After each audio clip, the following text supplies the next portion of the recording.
Clerk, call the roll. Lynn Whitley, County Judge. Here. Roy Charles Brooks, Commissioner Precinct 1. Present. Devin Allen, Commissioner Precinct 2. Gary Fickes, Commissioner Precinct 3. Here. J.D. Johnson, Commissioner Precinct 4. Here. Constitutes a quorum.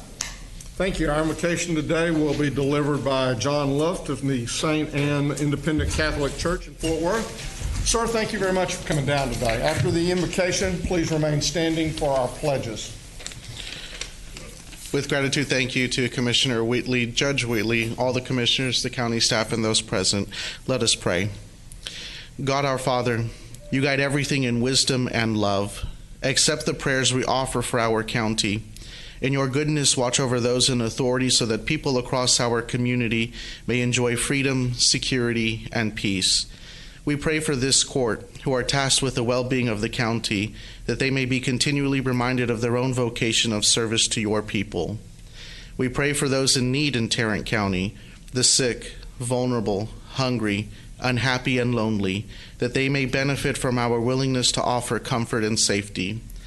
We pray for the marginalized among us, the poor, the immigrant, the oppressed, our children and those without voice, that the actions taken here may better serve the unseen and overlooked.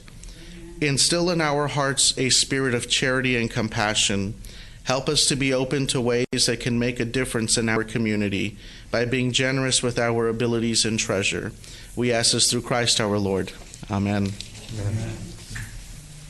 I pledge allegiance to the flag of the United States of America and to the republic for which it stands, one nation, under God, indivisible, with liberty and justice for all. Honor the Texas flag. I pledge allegiance to thee, Texas, one state, under God, one and indivisible. Thank you, Father. Thank you, Father, for coming out today.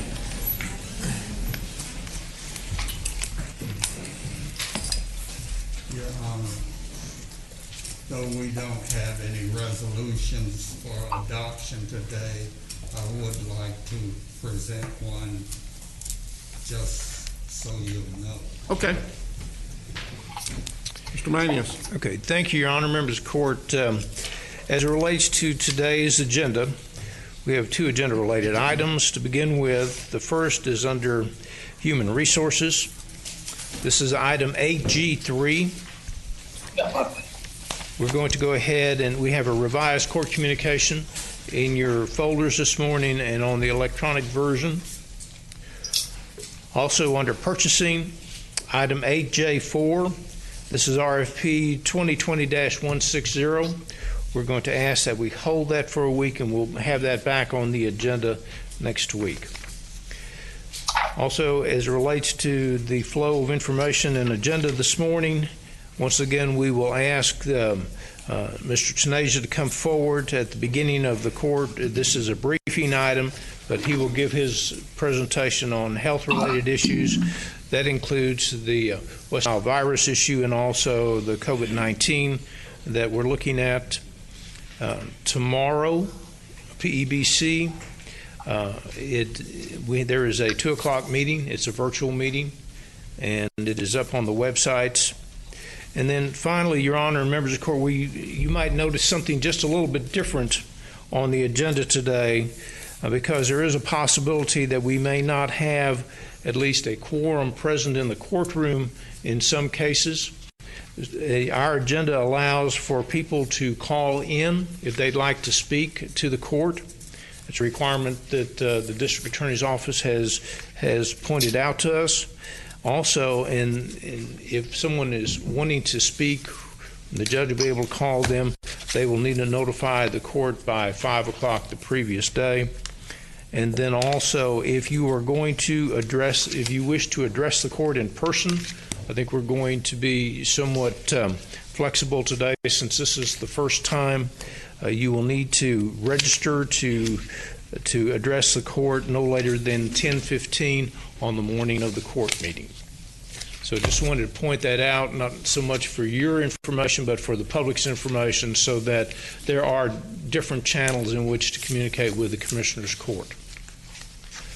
Thank you, Your Honor. Well, Your Honor, I do have a question. I know we do have some audience participation forms, and I think one call-in.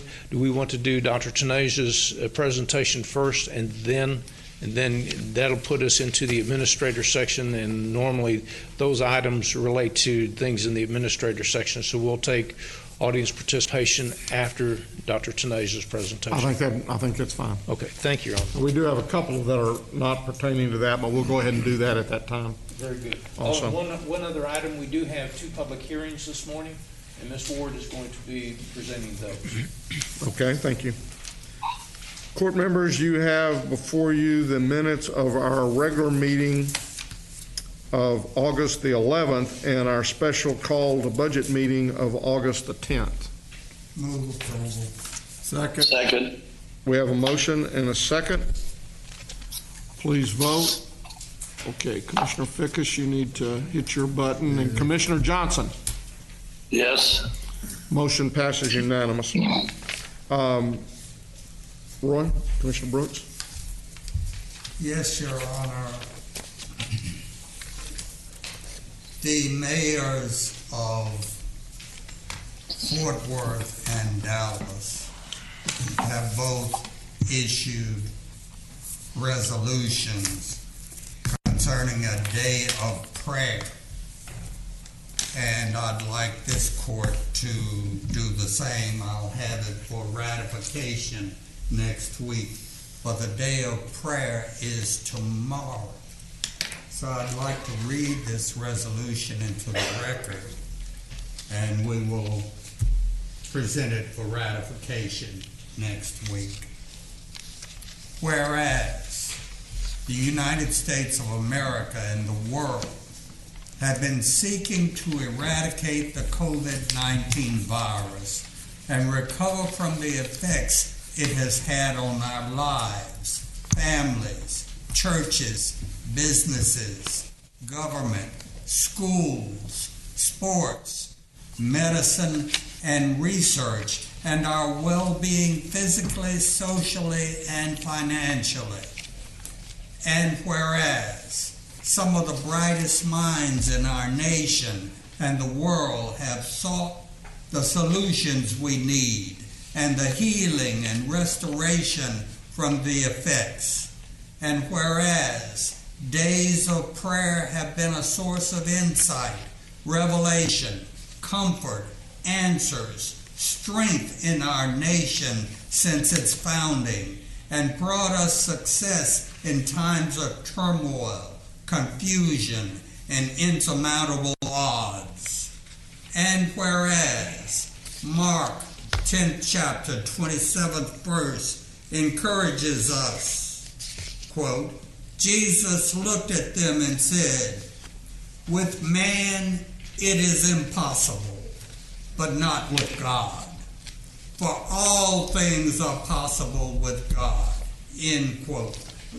And whereas the people of Tarrant County are diligently seeking solutions, healing, and restoration from the COVID-19 virus and its effects. And whereas Wednesday, August 19th, 2020 at noon is a time for prayer and fasting for those who would like to come before God in prayer and join the citizens of Fort Worth and Dallas in prayer. Now, therefore, be it resolved that the Commissioners Court of Tarrant County do hereby recognize Wednesday, August 19th, 2020, Tarrant County Day of Prayer in Tarrant County. Further, whether at home, at work, or at school, those of faith are encouraged to pray at the noon hour for the end of the effects of COVID-19 and for the healing, comfort, hope, and unity of all the people in Tarrant County and throughout the world. And we will have this for ratification next Tuesday. Thank you, Commissioner. Your Honor, before we go into Mr. Tenaja's presentation, Mr. Schaffner with our office has one comment I believe that you want to make, Russell. Now, we're going to do, you want to do that before the public hearings? And Yes, this is simply a census comment. Good morning, Judge and Commissioners. We have ordered a number of census signs, both in English and Spanish. We are currently working to get those on county properties and working with the testing sites across the county. So if you all would like any census signs, please just email me or give me a call. We're happy to get those out to your offices for distribution to various organizations or properties within your precincts. So just please let us know. Thank you very much. we're going to put a sign out on our front yard out here, aren't we? There are several Several out there already? Yes, So- through intense negotiation with David Phillips.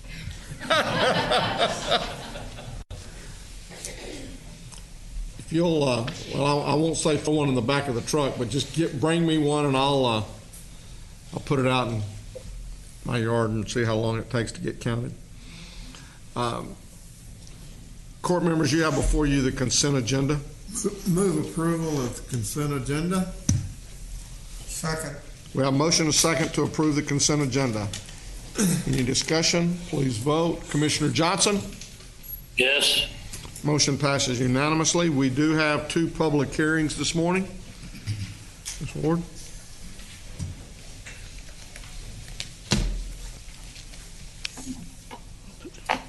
Good morning. Good morning. We're requesting the Commissioners Court conduct a public hearing to consider Amendment Number 1 to the program year 2020 for Community Development Block Grant. This consists of changing a project in Azle, Texas from street reconstruction to a drainage project. So if we get hold of requests input, and then we'll close the public hearing. I'll open the public hearing at this time and ask if there's anyone here wishing to speak to this matter. There being none, then I will close the public hearing. Thank you. Our second public hearing is requested the Commissioners Court conduct a public hearing to consider Amendment Number 2 to program year 2017, Amendment Number 3 to program year 2018, and Amendment Number 1 to 2019. This is for the home program, and we are moving funds to address the COVID pandemic. $50,000 to Choteau operations, $76,277 to Choteau reserves, and $348 to tenant-based rental assistance. If you would open the public hearing, no action is required at this time. I'll open the public hearing this time and ask if there's anyone here wishing to speak to this matter. There appearing to be none, then I will close the public hearing. Thank you, Ms. Ward. Thank you. Mr. Manius. Your Honor, now we We'll can bring go in- to Mr. Tanasia and ask for him to make his presentation. Come on down, Vinny. Good morning, Your Honor, and members of the court. We'll go through our briefing item again this morning. So I'll start with a West Nile update. That situation is continuing to evolve. We've had a little bit of a downtick in mosquito pool positivity, but the numbers are still extraordinarily high. We started recording a lot of this data more so after the 2012 West Nile outbreak. At that point, the surveillance system we had was very basic. I think across the county there were about 600 traps that were set. Now we set approximately 5,000 traps every year, including our city partners involved in that effort. And so the data is more robust and gives us very good information. So the good comparison year that we have is actually 2016, which was a very heavy activity year. We had Zika and West Nile.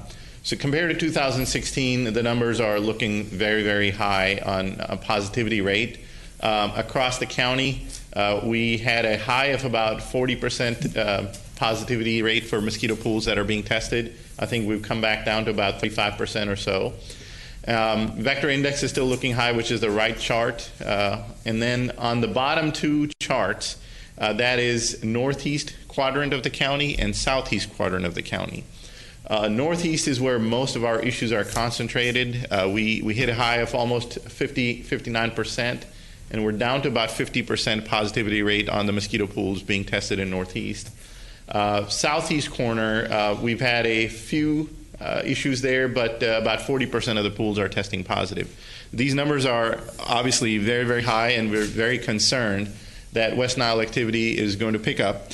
And this morning I would like to tell you that it actually has picked up. We've had a lot of human cases. Last time when I spoke with you, there were only 2. But we got 10 or so reports to review, out of which now we're declaring 7 more cases. I think I was able to send you all the notification about 2 last night and 5 more this morning. Total is now 9, which includes 1 death. What we're finding a little concerning is that we're only seeing the severe form of the illness, the neuroinvasive illness. And the explanation that we have is that the milder version, West Nile fever, might be something that people are missing. They might be getting a headache and a fever, go to a COVID testing site, get tested negative, go home, not seek health care, and then get over it. So it's probably being underreported. So our data is not as robust as we'd like to see on the human surveillance side of things. And also it explains some of the delays that we've seen. The mosquito activity has been high for a while, and just now we're starting to see human cases.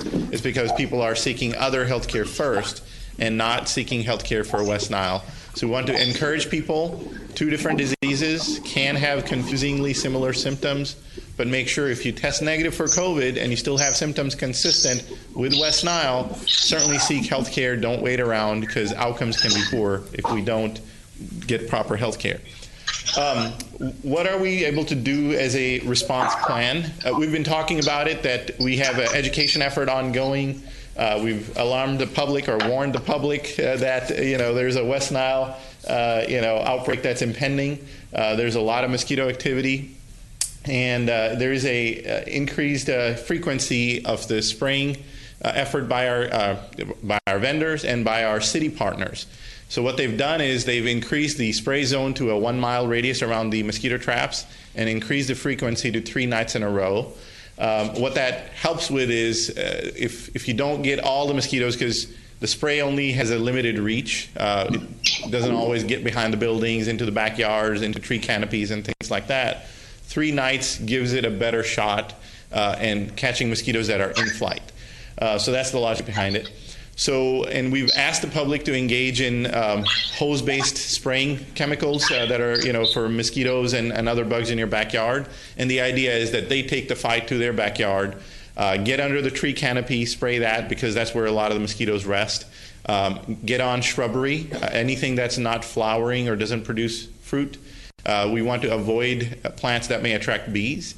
Otherwise, all green stuff is fair game right now. We want to make sure that we spray and reduce those mosquito counts in our community. One thing I will tell you that we're seriously concerned, and we're starting our due diligence on aerial spraying questions. And we've had some conversations with the CDC and DSHS. Both have agreed that it would be wise to consider aerial spraying to knock this mosquito population down. We're developing the target zone maps. We've got some preliminary estimates from our vendor to see what that would cost. And we're looking to engage our city partners to see, where they might be interested or may have anything to share with us regarding that. We'll be working on that plan and hopefully bring back something to you fairly soon to look at. But it is something that we would like for you all to also be thinking about, because if this number doesn't come down from a mosquito positivity rate, we are heading into an outbreak of West Nile. Do we know, is there a place we can go to find out what nights the cities are spraying? It's usually in response to when a mosquito trap comes back positive. And we're working with DSHS lab this year because our lab is busy with COVID testing. So I think they get the results back a couple of days a week, and then 3 nights in response to that, usually consecutive nights. So depending on which cycle they came positive in, it's usually the next 3 nights if weather allows. Well, I guess what I'm asking is if we could ask the cities to put that on a website. You're sitting here, if we're asking the residents to spray the backyards, it would be best if we would spray on the same nights or the same times that the cities are out there spraying. So one of the things we might try to do is encourage the cities to place on their websites if they're spraying or not, and then encourage the neighborhood to So do the cities actually do aerial spraying, or do we do this aerial spraying for the cities? So if we were to engage in aerial spraying, that's something that the Commissioners Court would authorize, and then we would engage our vendor. So Public Health has a aerial spraying vendor on contract. Understand that. Yes, sir. So let me re-ask the question. Besides what we do, Yes, sir. do the municipalities do their own aerial spraying? Not typically. They usually do ground spraying. We have the contract to do that. Yes, sir. We have the contract to do the aerial spraying. Now, are there DIR contracts available? Probably for them to engage in. Yeah, but what I'm interested, I mean, I hear what you're saying. I want to know when the cities are spraying, if we were to do the aerial spraying, then, you know, the aerial spraying will cover the backyards and around the buildings and everything. Correct. But it's that when the city's doing the front yard and the street, then it's not getting into the backyard. Yes, sir. It has limited impact, so that's why we want the homeowners to be engaged. You're absolutely right. Now, I can tell you a lot of the cities do those notifications. I'm not sure if they do it on the website, but usually they send out a reverse 911 or a text-based notification. A lot of times they even have sign-up option for your city notifications. So it just depends on how each city has it set up. We can certainly send the message out that encourage people to do this, and that way we can engage more of the public. You're right about the aerial spraying. That's the whole logic. That one, it has a different chemical that we use, so it's not the same chemical. And then it does have more penetration into the vegetation. You know, a lot of times neighborhood have creeks that run through the back or dense tree canopy because people back up to the green belt. The street-based spraying doesn't get that far, and we want to make sure with the aerial spraying you get all of that area covered. That way the mosquito population can come down significantly in one go. And so you're not yet to the point of recommending the aerial spraying to the No, sir. We're in our due diligence phase. You know, it takes a little bit to make sure we got all the things appropriately done, and we're going to try to engage the city partners so that when we come to you all, it's a full package. Okay. Yes, sir. We're in the process of scheduling a call, our office is with the city managers. Okay. To make sure we can keep them in the loop. All right. Any other questions on West Nile? Okay. So I'll move on to the COVID-19 update. So again, you know, cases are still increasing worldwide. The three main countries contributing to the global growth, unfortunately, are U.S., Brazil, and India. All three have lots of cases happening, and of course the death count is mounting as well. So worldwide, almost 22 million cases, 773,000 deaths. Texas has had an increase in cases. As you all heard, we had some data glitches where the state system was not able to absorb the onslaught of volume that was coming its way. So they had to do an upgrade on August 2nd or around that weekend, I think August 1st and 2nd weekend. And now we saw a huge increase of old cases that were absorbed into the system. Part of that was also some lab coding errors from some large labs, and that has added to the cases. Tarrant County saw a surge of almost 1,700 cases, I believe, over 2 days on the weekend, 1,200 on one day and another 300-400 on another day. And that was the old records that came in. What I've caught on the news this morning is that there's probably another data dump that's going to occur from Walgreens lab. What I heard or saw on the news was that almost 59,000 cases will be sent to the state. Of course, they'll deduplicate and see if there's people that already exist in the system.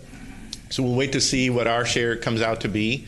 But that just kind of highlights the ongoing issues with data completeness and the volume of cases that might be out there that are missed because some of this is not there in the system.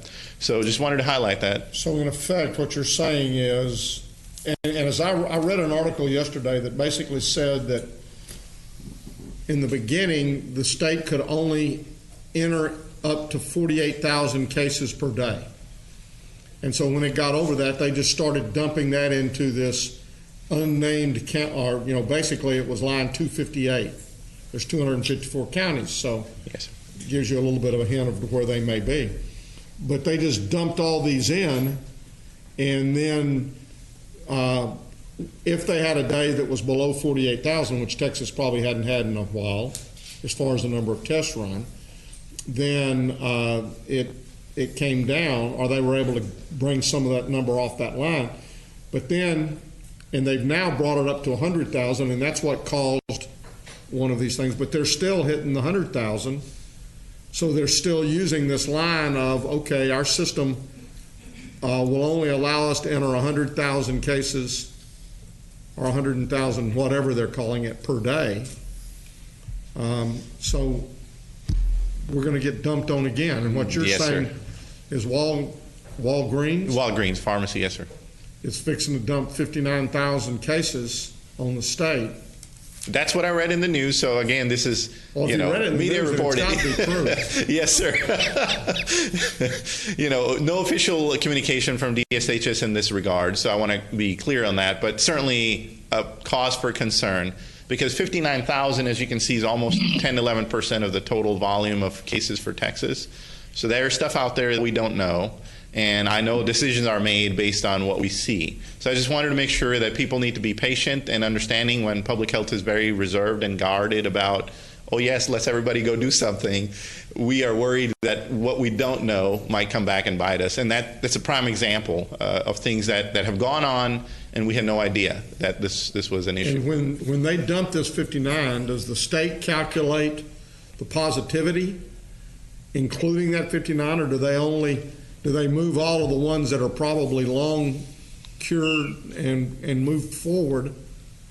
So the positivity rate discussion, quite honestly, I'm not understanding why their import of cases impacted the positivity rate, because it should have impacted the positivity rate of past data. So that is a little unclear to me, and we haven't had any direct, clear answers. We had a call with the state, but they didn't have the right people on. They had executive-style folks on who don't always know the calculations. Be careful, you're talking to the executive-type folks right Yes, now. So they did not have the right answer to give us on why the positivity rate may have been impacted, but that's what they're saying, that the rate got impacted because of this original data dump that happened a couple of weeks ago. In our calculations, we don't have it happen that way. Our positivity rate usually, if something in the past is added, the numbers in the past will be updated, but not the current numbers. So we'll just have to wait and see. You usually do a 7-day running. Yes, sir. And they do too. They have a 7-day running average as well. So, it's comparable, but I'm not sure how their calculation was different than ours. We haven't heard any clarification on that. Forgive me for being cynical in my old age, but these data dumps have the effect of keeping us as a local community from being able to accurately track the trajectory of the disease in our community.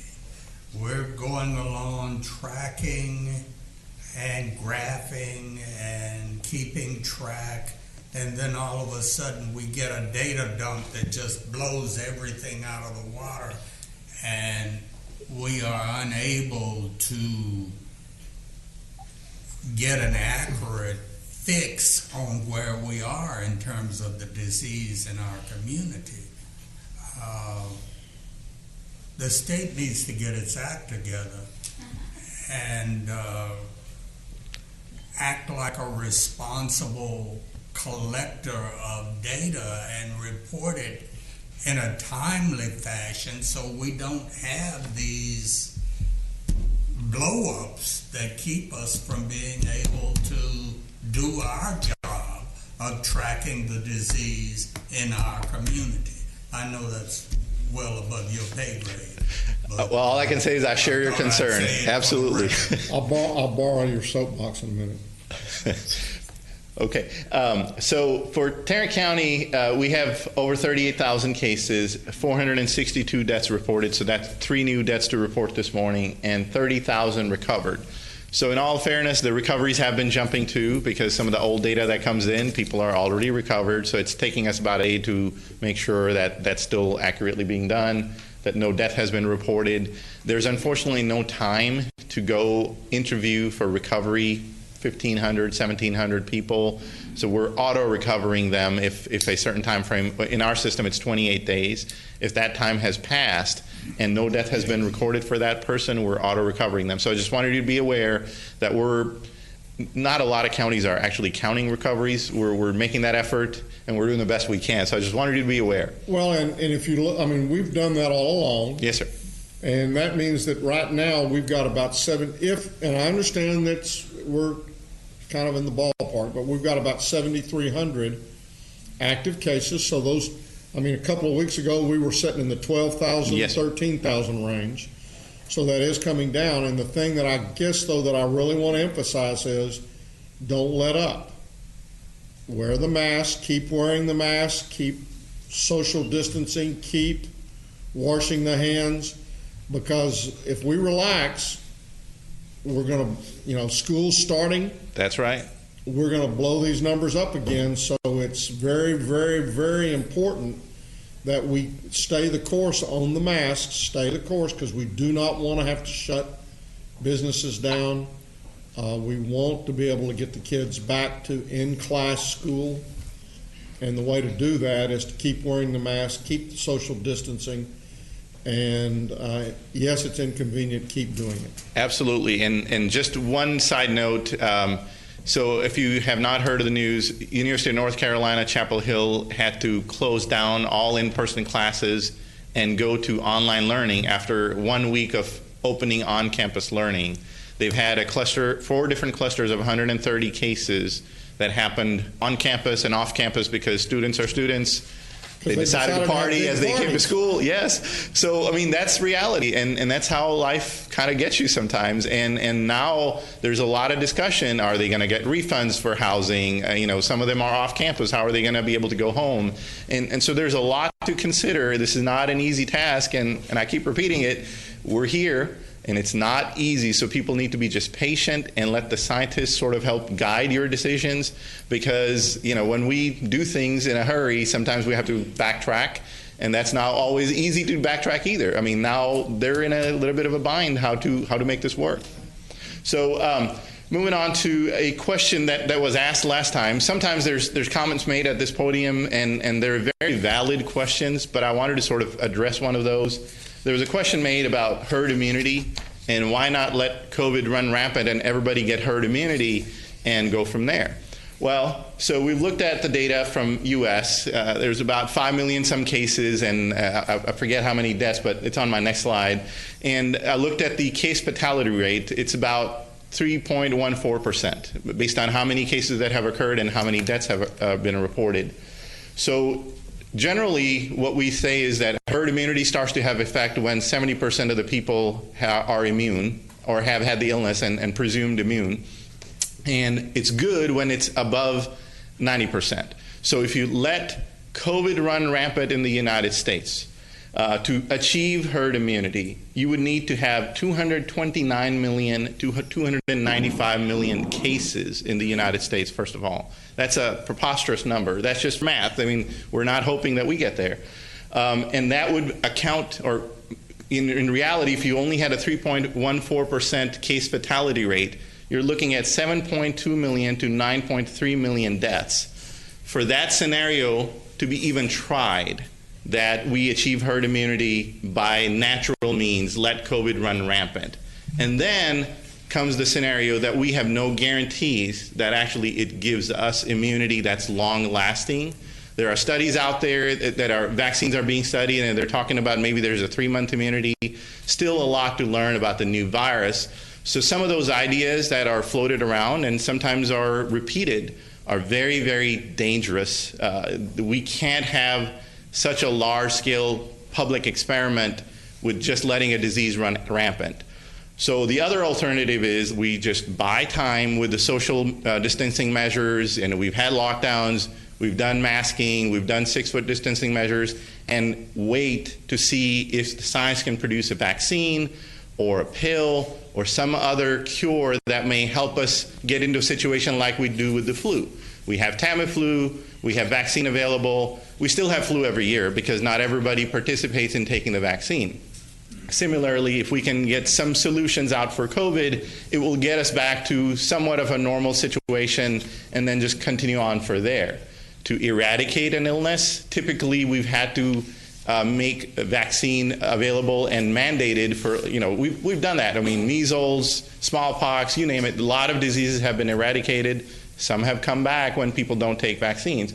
So there are other scientific means of achieving herd immunity and get to a point of normalcy instead of letting a disease run amok. So I wanted to make sure that that point is heard, because it's been offered here a couple of times in our Commissioner's Court by some public comment. I've heard it on the news. Some elected leaders have also repeated that comment, and I just wanted to make sure that you all hear from me why that's not a good idea to let a disease run naturally and have a large outbreak. So here's the U.S. situation: 5.4 million cases, 170,000 deaths.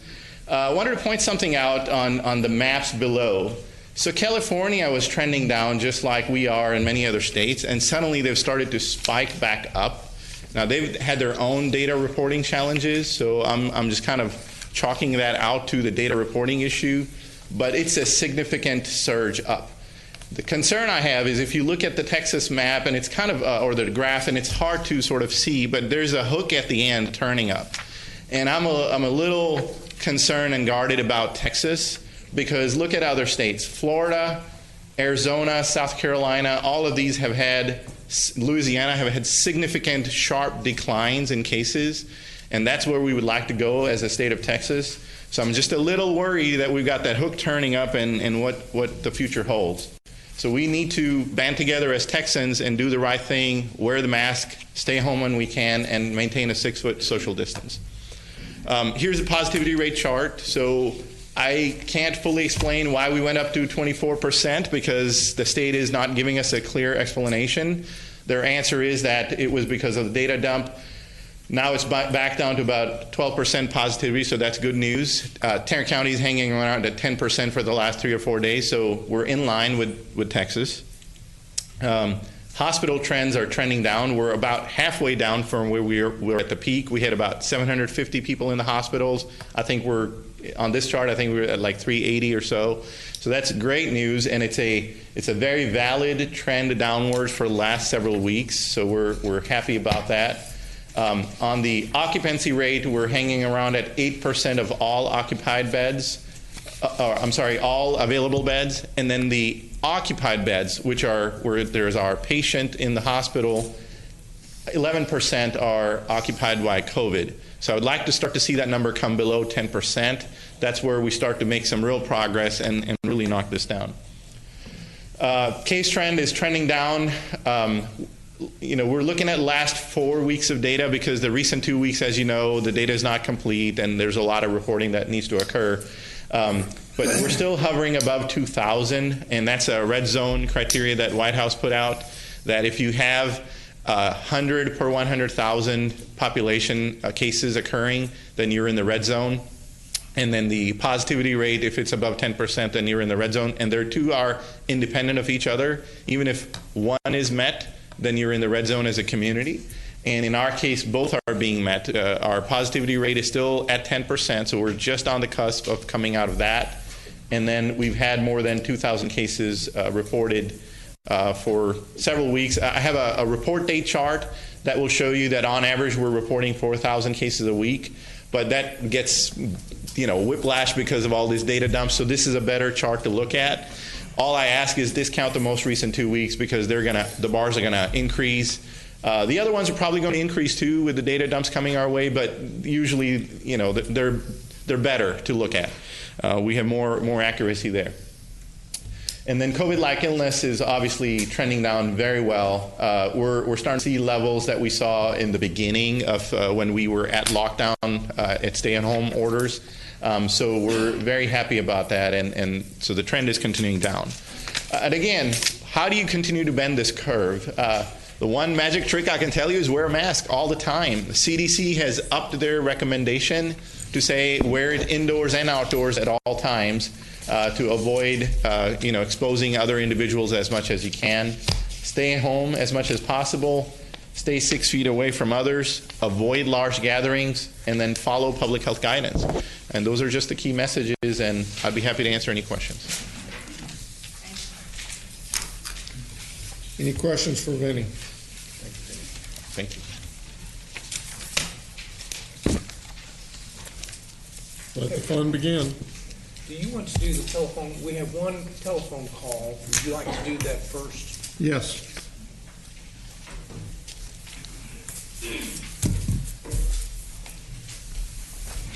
That is Ms. Cox.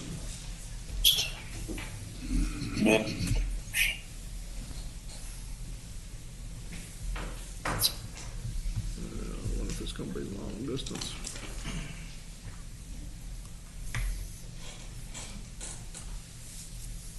What's the name? Jacqueline, or no, Geraldine Cox. Okay.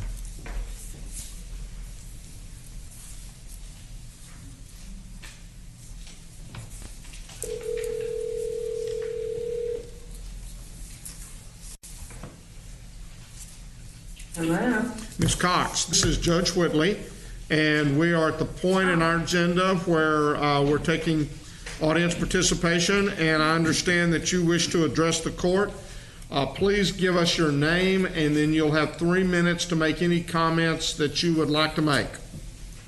Okay, I'm Geraldine Jackie Cox. I'm calling because I have wanted you all as a group to consider whether you could or should expand the number of places where people may return their mail-in ballots under the Texas election code.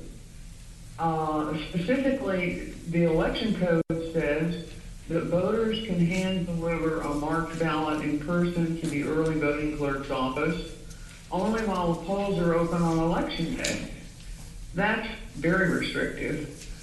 And given that we're not so happy with how the mails are going, I'm grateful that Greg Abbott's executive order or proclamation of July 27th of this year suspends the operation of that piece of the election code, which is section 86.006 parens A-1 for this election, and says that any voter may deliver a marked ballot in person to the early voting clerk's office prior to and including on election day.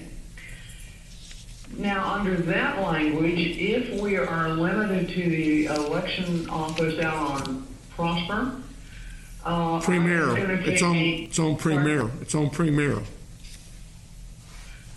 Well, in Harris County, for example, they have just decided to designate all of the county office buildings as offices of the election clerk.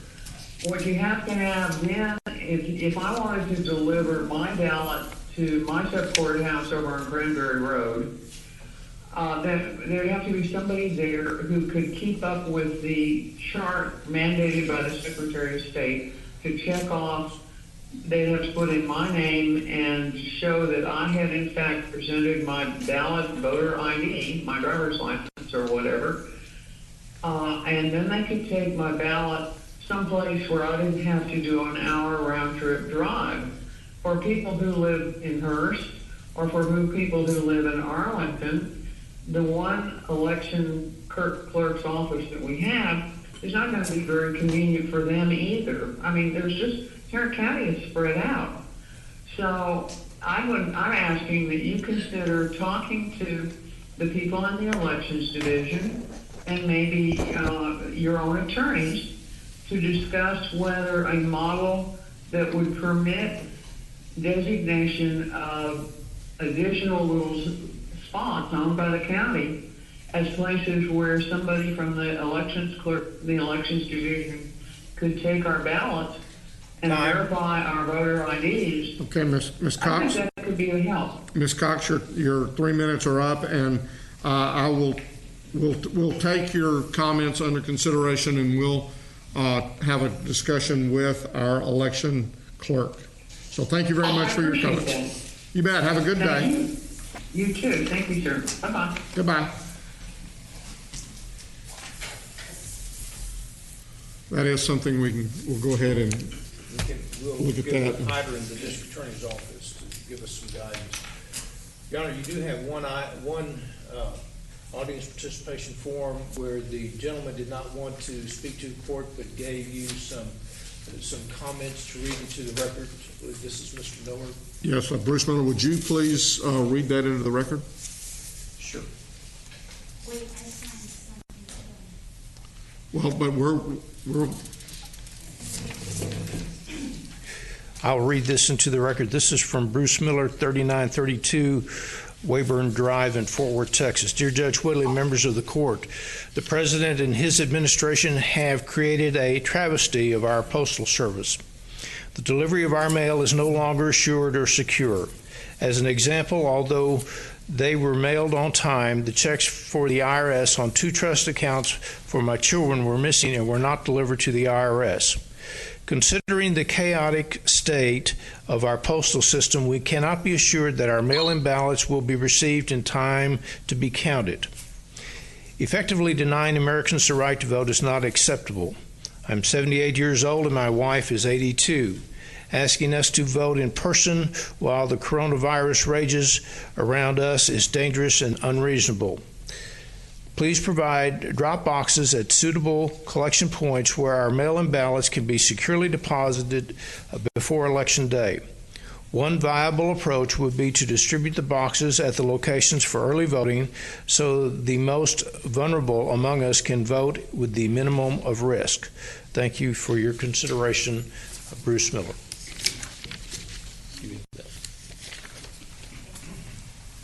Just for the record, I have been contacted by both those individuals on this issue, and I would like to see some research put into whether or not we can legally and effectively do something like that. So we will engage the district attorney's office and also the elections administrator and have a report back to you. Thank you. Okay. Your Honor, we have others that are present. I believe that they may be in room 504. If you would, as we've done in the past, if you will give me 3 or 4 so that we can bring them into the courtroom on a timely basis so that there's no delay between speakers. okay. Our first 3 will be Amaja Tosca, Rebecca Rogers, and Mindy White.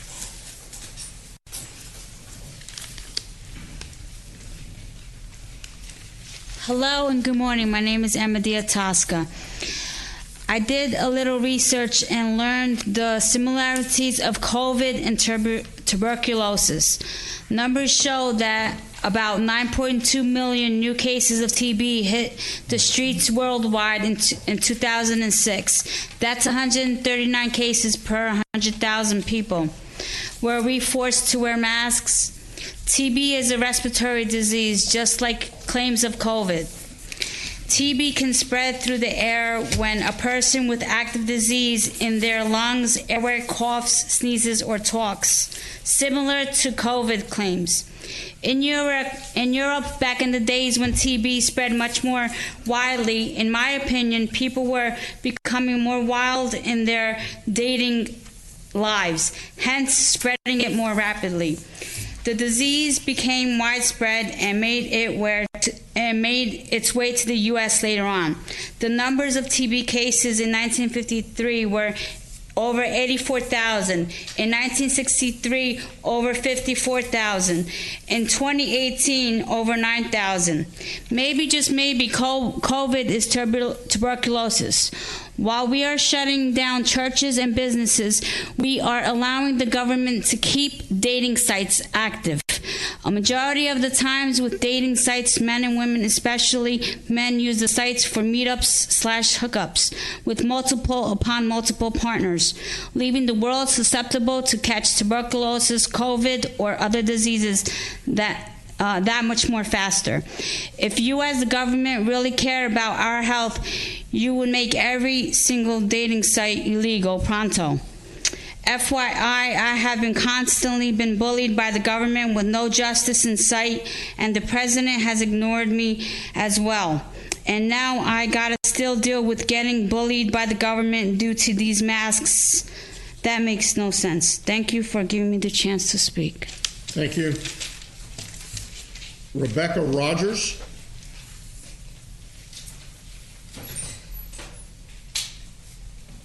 Followed by Mindy White, followed by David White.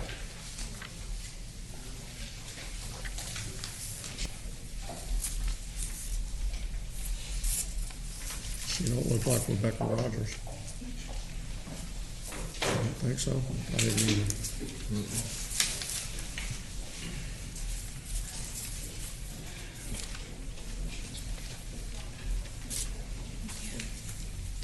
Good morning. Good morning. Thank you. My name is Rebecca Rogers. I often receive the question, why do people not trust the experts? You know, they are the experts and you should trust them. Trust is defined as a firm belief in the integrity, ability, or character of a person or thing. Confidence or reliance that the person or entity holds their position with moral aptitude and integrity. Therefore, trust is built over time between two parties, whether it is an individual to individual or individual to entity relationship. When trust is broken, it is nearly impossible to regain the trust of those that have been lost. Over the past 2 months, I have read countless reports all over the United States of the gross mismanagement and errors in the reporting of COVID data from the so-called experts. Here are a few. On May 8th, Texas Department of Health Services addresses Collin County Commissioners Court about the new definition that the state adopted that ultimately would inflate the numbers of COVID in Texas. May 21st, the New York Post states several states may have provided misleading coronavirus test numbers. Virginia, Texas, Georgia, and Vermont have been combining the results of two types of COVID-19 tests, swabs for the disease itself and antibody blood test. In their total tallies, a serious concern as the nation begins to reopen. July 13th, Fox 35 reports, Florida Department of Health says home labs have not reported negative results. August 8th, Mississippi coroner says state's coronavirus death tally is misleading, causing unnecessary fear in the public. U.S. News reports on August 12th, North Carolina, reporting error fuels 200,000 COVID testing overcounts. And just last week in Texas, August 14th, 2020, Channel 8 reports, Texas officials say record high COVID-19 positivity rates was caused by coding errors and system upgrades. As you see, it doesn't take much to lose trust in the so-called experts when they can't seem to do their job correctly. The sad part is, it isn't just the health officials that aren't doing their jobs correctly. The most concerning is that our leaders, that we, the people elected to represent us, are not doing their jobs correctly. Our local, state, and national leaders are being bought off by interest groups, being misled by the so-called experts, are being apathetic by not doing their own research or really know what is really going on behind the scenes, and are simply turning a blind eye to the gross incompetency of those that are guiding them and their policy mandates. All of which have led to the citizens to lose complete trust in the leaders that we have elected to represent us. I pray that those in this room that have continued to not stand up and hold up their oath to preserving our constitutional rights will find themselves voted out of office. I really hope that you guys will start listening to the people that are coming in here day after day, week after week, trying to get you guys to open up and see that there's a bigger picture here. Thank you for your time.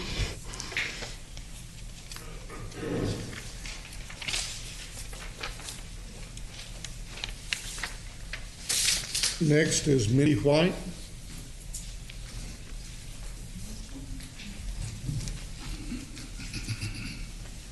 Good morning. How you doing?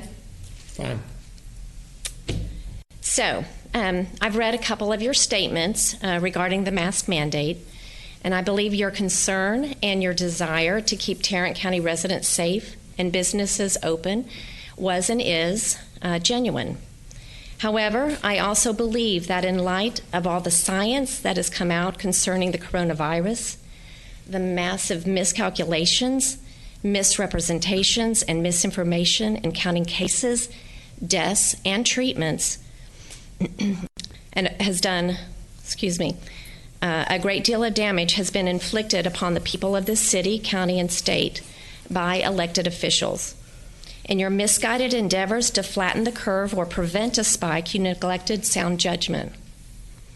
You lost credibility and betrayed public trust while trampling our right to freely take in oxygen and safely expel carbon dioxide. Since this is a mandate and not a law, enforceability is highly questionable. Therefore, a social campaign was developed, fueled by public fear, to make people believe we had to wear a mask to protect not only ourselves, but above all else, others.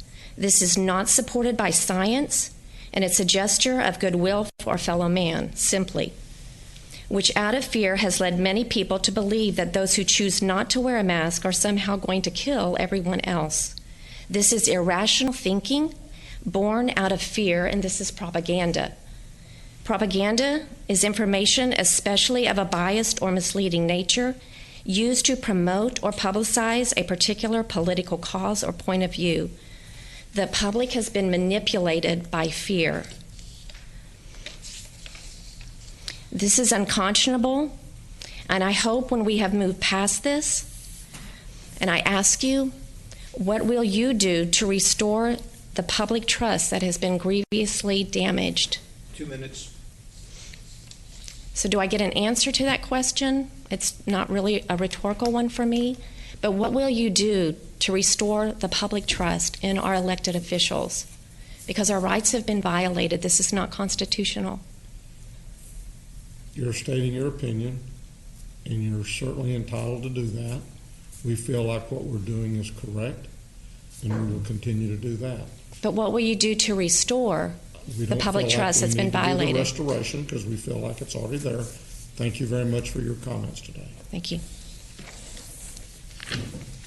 David White. And Judge, after Mr. White, do you have... I have Kevin Moore. Excuse me. Keep forgetting to do that. Kevin Moore, then Doug Hines, and then Janet Jackson. Thank you, Judge.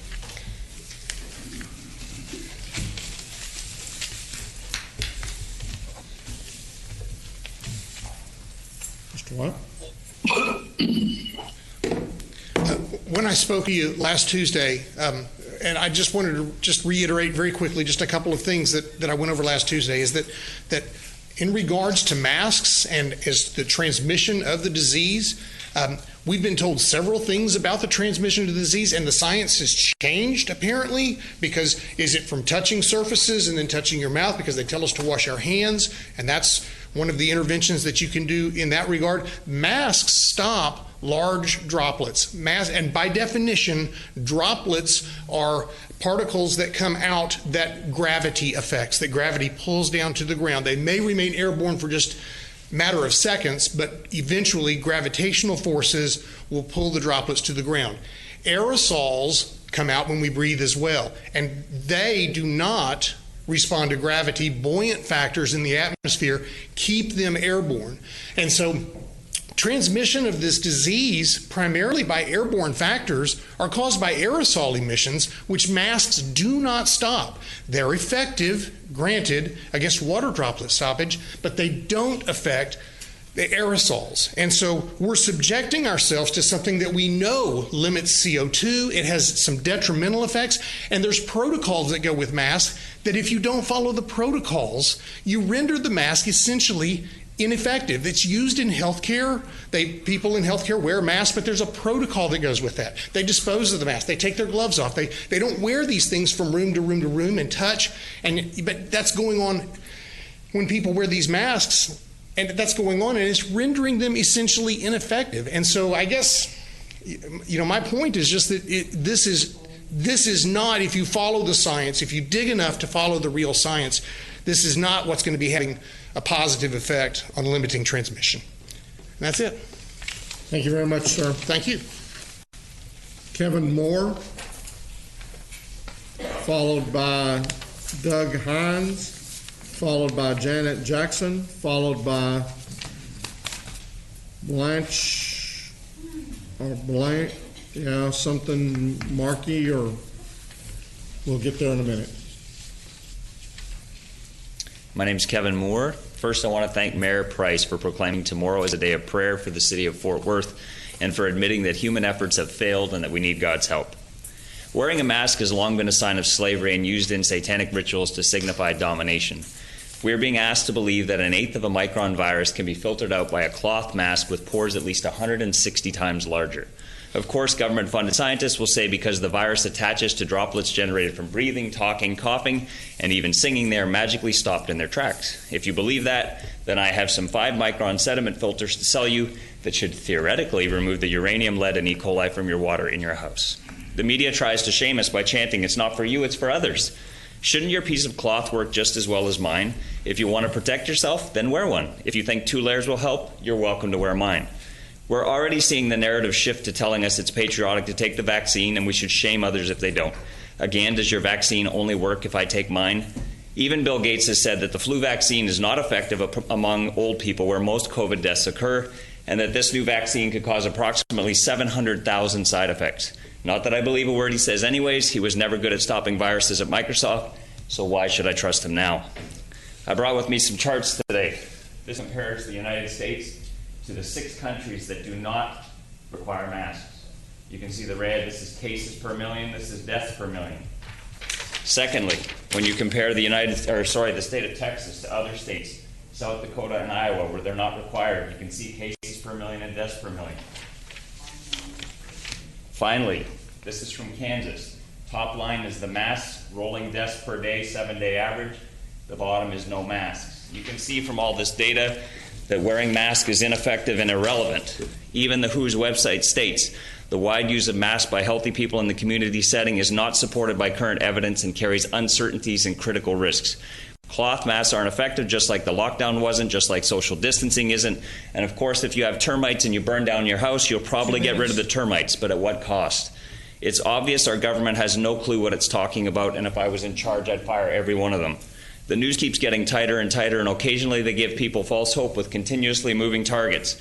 We now are 5 months into 15 days to flatten the curve. The end game is the DNA altering vaccine and the certificate of vaccination ID, or COVID, if you know the acronym, to control where and when we can work, eat, travel, socialize, or worship.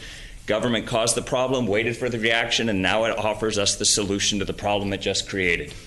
Judge Whitley, I'm asking you to remove the unnecessary burdens, including the mask mandate, from your constituents to show us that you value the freedoms that our Creator has bestowed upon us and that you care about the quality of life of more than the 2 million people that live in your county. Thank you for your time. Thank you, sir. Doug Hines.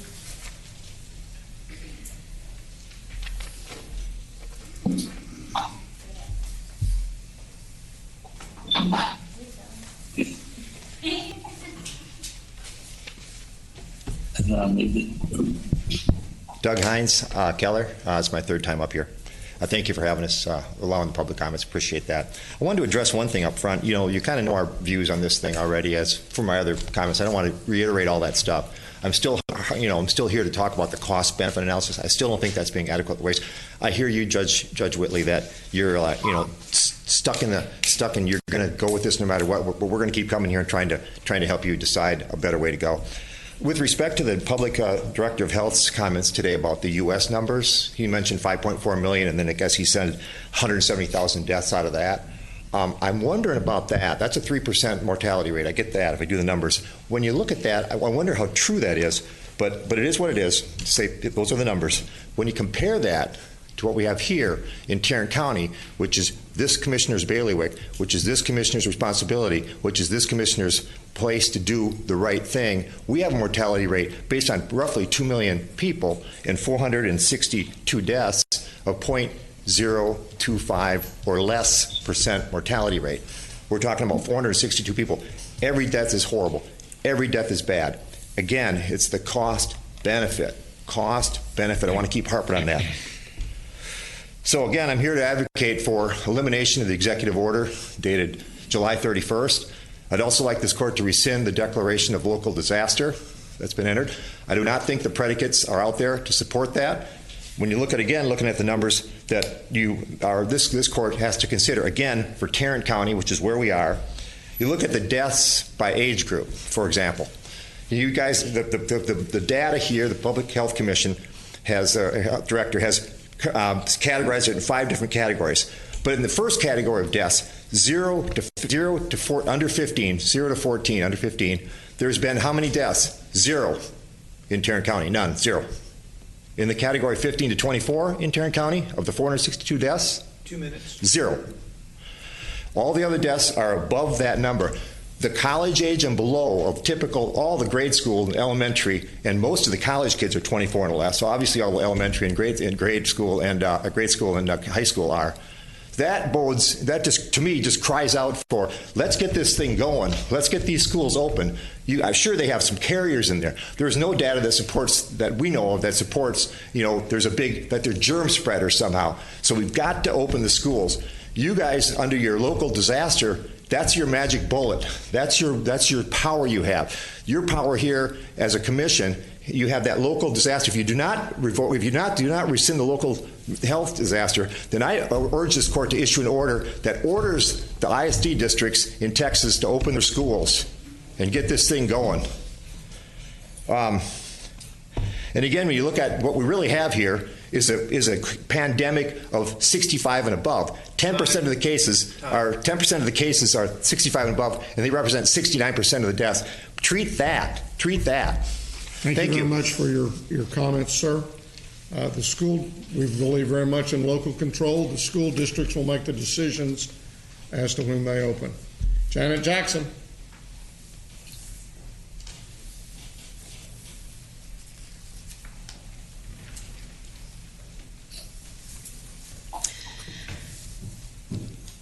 Hello, I'm Janet Jackson, and I'm going to start with some scriptures today.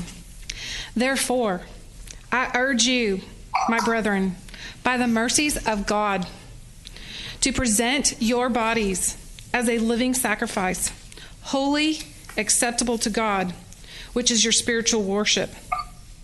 The next is a warning.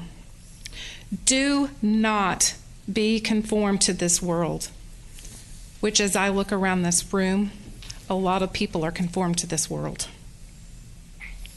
But be transformed by the renewal of your mind. We're not being transformed to the renewing of God's mind. We're letting this mask mandate transform our culture into a culture that is a Luciferian occult practice that is harming people psychologically, harming people emotionally. We are not to be masked because we are supposed to be unveiled and have unveiled faces showing God in our face by our smile, by our connection to one another. We're actually supposed to be closer than 6 feet for community, to have great relationships. Transformed by the renewal of your mind, that by testing you may discern what is the will of God and what is good and acceptable. These mask mandates are not good, and they are not acceptable by any form of the imagination. The reason I can say they're not is even the CDC, for infectious disease research policy commentary, masks for all for COVID-19, not based on sound data. 2 minutes. There's no scientific evidence that they are effective in reducing the risk of SARS-CoV-2 transmission. So what you are doing is wearing a lie on your face. A lie. Sweeping mask recommendations, as many have proposed, will not reduce SARS-CoV-2 transmission. Mask may confuse the message and give people a false sense of security. You're giving people a false sense of security. Those masks cannot protect you because the coronavirus is 0.125 microns. The N95 mask only filters down to 0.3 microns. So I ask you, any intelligent person that can think, do some math. There's no possible way it can protect you at all. Thank you, Ms. Furthermore, I'd like to ask Vinny Tanejo to resign. If he's pulling his facts from the Washington Post, Thank you, Ms. that's not a Jackson. reliable source. He should be talking to maybe other Thank you, Ms. Jackson. departments of health. Blanche. No. It's not Blanche.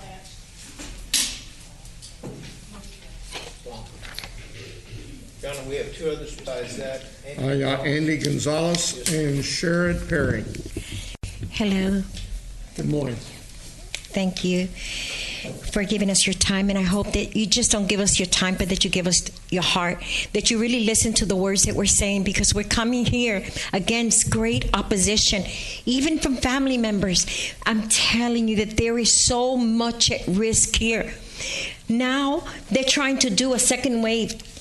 Don't get me wrong, it's going to get worse. We're facing the greatest hoax. And I'm not saying there's not a virus. There is a virus that was created in a laboratory, as I told you before. But that virus was created to attack the American people, to attack the world. It's a global takeover. And how do I know that? Because more people have died from the flu than from this phantom virus. This virus that we're wearing a mask for the virus go right through it. It cannot hold it back. There is no real reason scientifically or medically to wear this mask.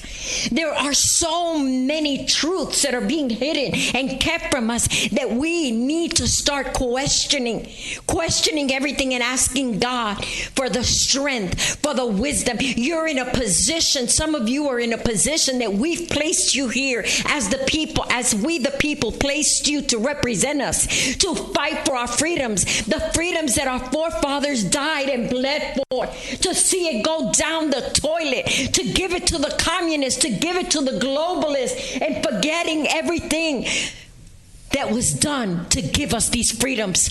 I looked at my grandchildren yesterday. They're little, 4 and 2 years old, with tears in my eyes, telling my son, this is what I'm fighting for.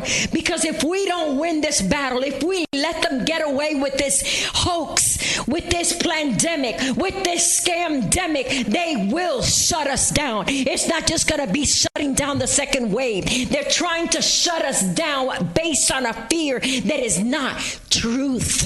2 minutes. It's not thank you. It's not a conspiracy theory. A conspiracy theory means that it's a theory. It hasn't been proven. What we are presenting to you are facts, scientific data, medical data, evidence that will show the truth. And what is on the other side? Why are they blocking it? If someone is trying to block the truth, it's because they're afraid of the truth. God says that the truth will set you free, but we must be allowed to hear it, and we are being blocked. Hydroxychloroquine has a 99% success rate, and they are fighting it tooth and nail. Why? Political reasons, because it's part of the lockdown. Never in the history of our nation has there ever been such deception in the area of big pharma and the production of a medicine that is 100% effective in the treatment of a virus, of a so-called virus. We must stand up for the truth. Someone has to do it, or we will all go down.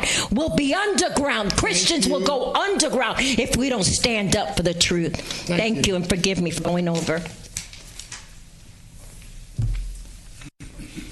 Andy Gonzalez. That one.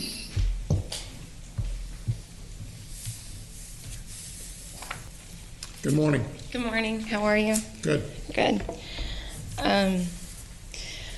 My name is Andy Gonzalez, and I have another speech prepared, but I feel, again, I'm going to go in a different direction with it. Maybe this time I'll have better grammar. Kind of just speak from the heart sometimes. Okay, so we've heard a lot about the science, and then we heard about vaccine today.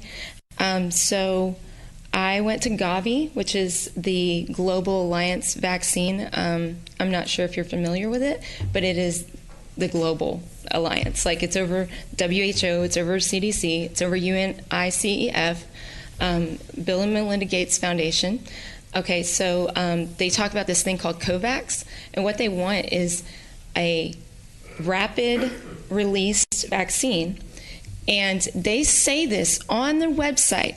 It says COVAX, and you read it. Okay, you can look this up for yourself, and it says they have a 7% success rate on this vaccine, which means that's a 93% failure rate. 93% failure rate on their vaccine. They're already saying it.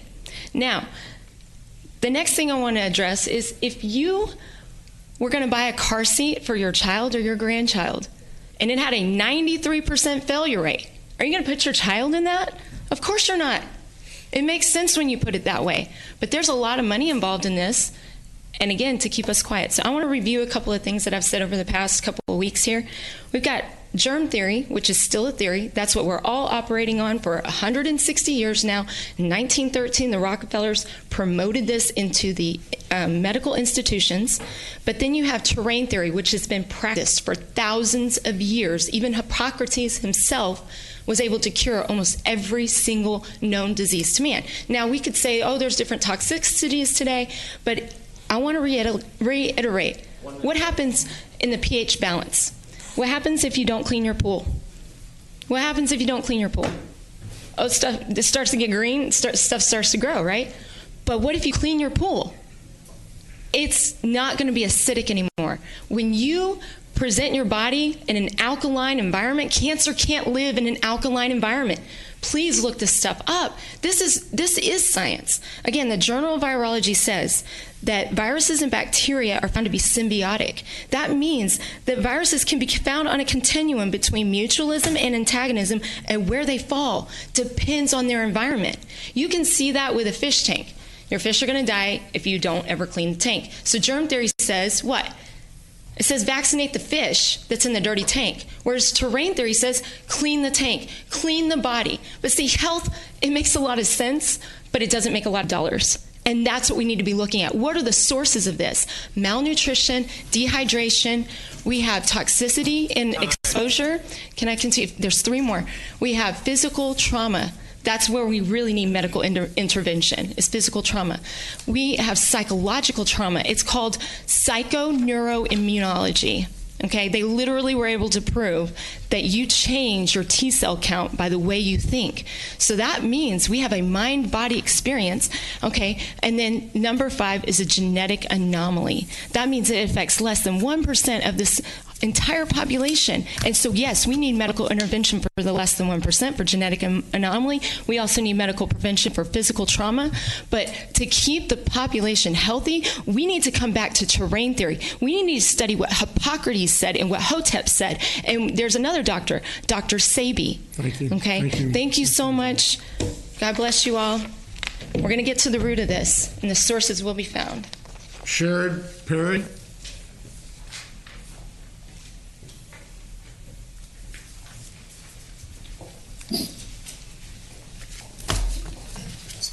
Good afternoon. Good afternoon to you. Nope, still good morning. Or morning, as it may be. Sorry about that. All right, so last week, actually, my presentation was about herd immunity, and I'm going to continue that case. And it's kind of interesting, like I say, I was talking about that last week, and I didn't realize that Trump had added Scott Atlas to his team, to his coronavirus task force. And Scott Atlas is basically making the case for herd immunity as well. So again, and actually, I don't know, I'm looking for the public health director. I think he's. Anyway, I know today this in his presentation this morning that he was talking about the case versus herd immunity versus the vaccine. Because I think I'm looking forward, okay? The whole mask discussion to me is old news. I'm looking forward, like, how do we get out of this? Again, exit strategy, herd immunity or the vaccine. And again, if you listen, and again, it seems that it really does seem as though the vaccine is being pushed. And again, we all understand that, you can watch TV and see Bill Gates and all these other folks just repeating this mantra over and over. The only way out of this is vaccine. A vaccine that's being rushed to market, that is being pushed, that is, again, being pushed to market a lot faster than a vaccine normally would be. And who's to say that this vaccine will be effective under these circumstances? Who's to say that this vaccine is going to be safe? There's a lot of indication that it won't be very effective and it won't be very safe. So we push something that's not safe, that people are injured by, well, it kind of defeats the whole purpose. Okay, but if all this is about safety, why are we going to rush a vaccine out to people? And a lot of people don't want to take it. But again, just as someone else said, as another speaker indicated, we're going to shame them into taking the vaccine, or even worse, we're going to say you can't go to work without a vaccine, you can't go to school without a vaccine, you can't fly without a vaccine, you can't do it, you can't buy anything without a vaccine. It'll get to the point where whether you want to take one or not, they're going to close out every avenue of life so that you are forced to take something that you do not want to take. That is called, that's basically medical tyranny, and that's what we've all been talking about. It's as though there's mountains and piles of science to indicate that a lot of these measures, the mask, the distancing, the lockdowns, that they are ineffective and counterproductive. So I'm not going to belabor that point over and over again. We've heard all those. All these measures are counterproductive. Again, herd immunity. The reason I push for herd immunity is because the data has shown us that there's a population that needs to be targeted. The older and those with underlying conditions. We can protect them and take measures to protect them and allow the rest of us to live our lives and catch this thing. We actually need to catch it, because once we have enough people catching it, we literally act as human shields. So people have it, and the vast majority of us, I've given you the figures before. I mean, it's in the high 99% range. The vast majority of people who will be infected will overcome this. It's very comparable to a flu. Time. Okay, very comparable to a flu. Thank you. That is the last of our audience participations for today. So with that, Mr. Manius.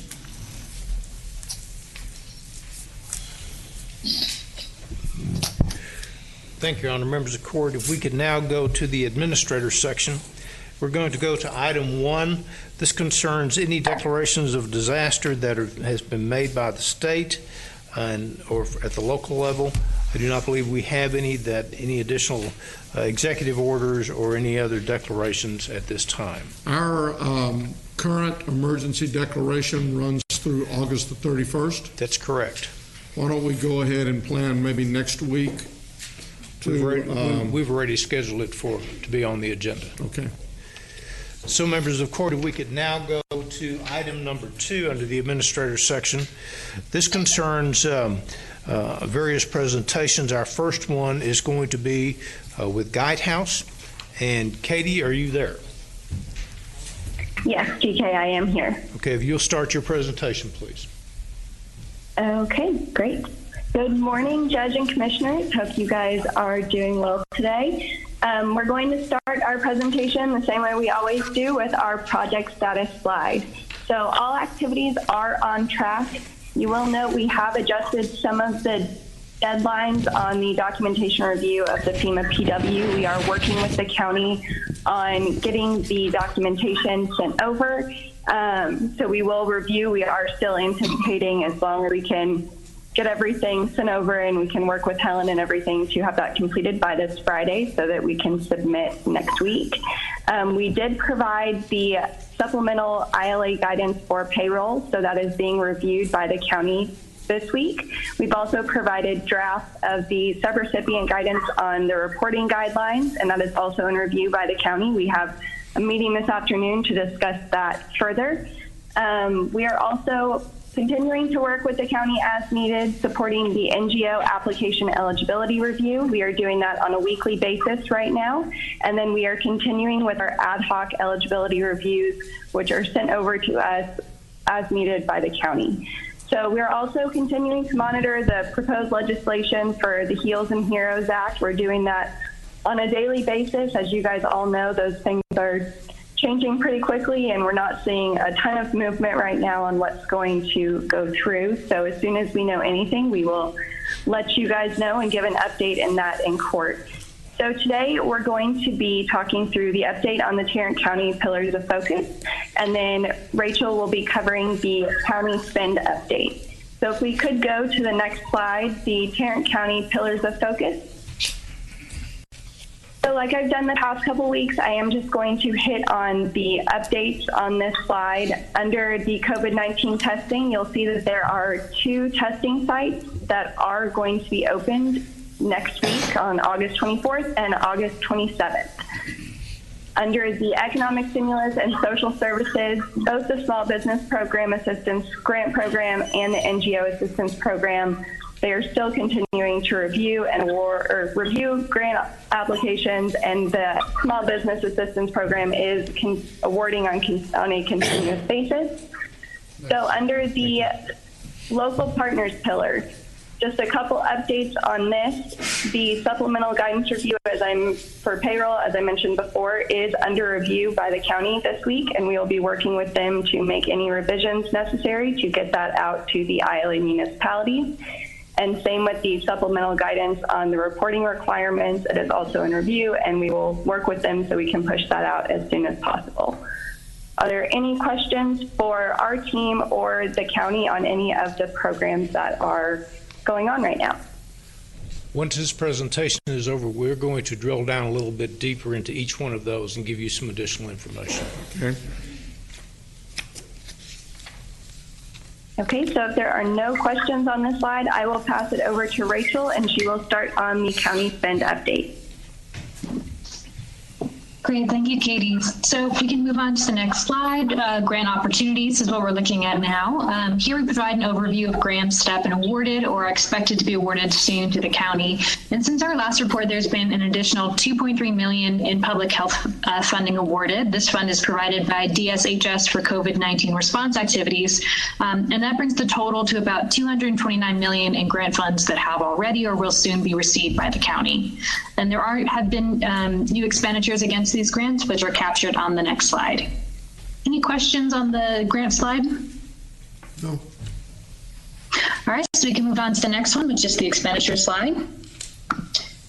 So here we've got our same overview of expenditures. The total amount of invoiced and encumbered expenditures is $96 million, which is an increase of about $6.4 million from the previous week. So since last week, where we're seeing big increases are in the testing, economic stimulus areas. So testing increased by about $3.2 million, economic stimulus by $2.5, which is due to the small business grants, and about a $900,000 increase in spending against the non-CRF grants, which are the multiple grants listed on the previous slide. Any questions on this slide? If not, we can go to the next slide and Katie can wrap up. Thank you, Rachel. So as always, this slide is depicting the potential funding sources for the expenditures that Rachel just walked through on the previous slide. So under FEMA PA, as of right now, we've identified $19.2 million of eligible FEMA expenses. That's leaving about $6 million remaining. And when we say remaining, that is an estimate, because we do have $25 million is what we're estimating the county to be seeking reimbursement for based on what other counties are doing. So that number could be higher than $25 million or lower. As we move forward in the future, we will adjust that accordingly. So moving over to the CRF fund, the county has expended $69 million, and that's primarily the ILA distributions and some of the other program expenses that Rachel discussed on the previous slide. We've identified an additional $4.5 million of eligible expenses that would not be eligible for FEMA PA or the multiple grants that Rachel discussed on the grant opportunity slide. So that's leaving $108.4 million as earmarked, which would be for the 4 pillars and the county operations, those earmarked pieces, and then a remaining $27.8 million that is not currently earmarked for any of the 4 pillars. So moving down to the multiple grants, the county auditor's office has tracked $3.6 million of expenses for the other COVID grants. That leaves $15.9 million of those grant awards available for the specifically designated purposes and expenditures that are outlined in those grant awards. So then on the right-hand side, you'll just see the summary. The county has expended $96.4 million. Earmarked, you have $124.4 million earmarked for the 4 pillars and for the grant awards that are on slide 3, I believe. And then a remaining $33.6 million that are currently available for the county to spend of federal funding. Any questions on this slide?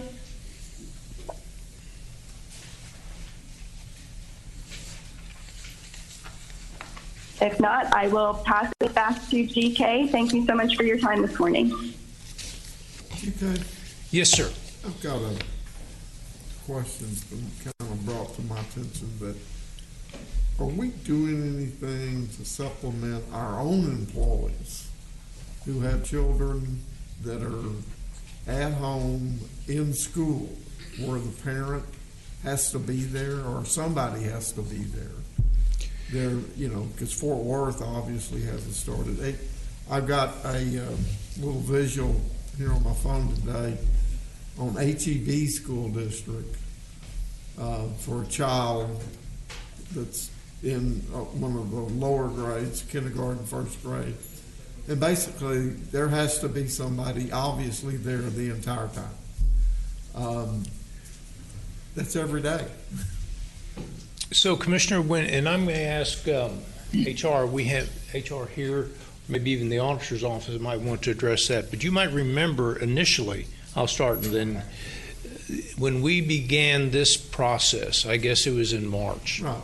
So the federal government, through the CARES Act and other legislation, basically allowed for payment or time off, paid time off, for people that were affected. It could be child care, it could be things such as that. Mm-hmm. And Ms. Tidwell, if you could maybe expand on that just a little bit. Well, I recall that. Of course, that was last semester. So where we are now is there is a specific provision that the court adopted under the Family Medical Leave Guidelines that pertains strictly to a child that needs care, whether it's because of school or any other reason. And the court chose to have the employee be eligible to use their own leave for 100% of their salary reimbursement, or the county would allow them to be absent and would be willing to pay them 2/3 of their salary. And so they have to choose one option or the other. But it is a covered family medical leave instance, and those are the two choices that the person has in regards to their absence. They can use their own leave, or they can use the 2/3. And that's for the federal guidelines. Now, I thought that was obviously geared toward child care. If child care are related to any reason, I believe the parent would need to be at home, which would include needing to have someone present during the day with the child, even if that's for assistance in schooling. I mean, it's the employee's absence from work to attend to a family member in this instance. But I believe it's still covered. Mm-hmm. And so we have employees that are submitting those requests and are still using those. Okay. Okay, so what we would like to do now is go back to our 4 pillars and maybe expand somewhat as to some of the activities. And we had coordinated this with Guidehouse, so we asked them to do just a very brief overview, and we would come back and do somewhat more of a detailed presentation. Let's talk a little bit about testing first, okay? As you heard Guidehouse talk, when we began to talk about permanent testing sites in Tarrant County, we said we were going to have 4 of those, 1 in each of the precincts. We've been working with Commissioner Brooks.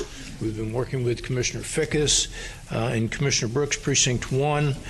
Beginning August 27th, we are going to be opening up a testing site. It'll be at the Tarrant County College South Campus, and it will be running Thursday, Fridays, and Saturdays. And the reason that we picked Saturdays was because there may be people that are working and can't get off work to be tested, and therefore we had that.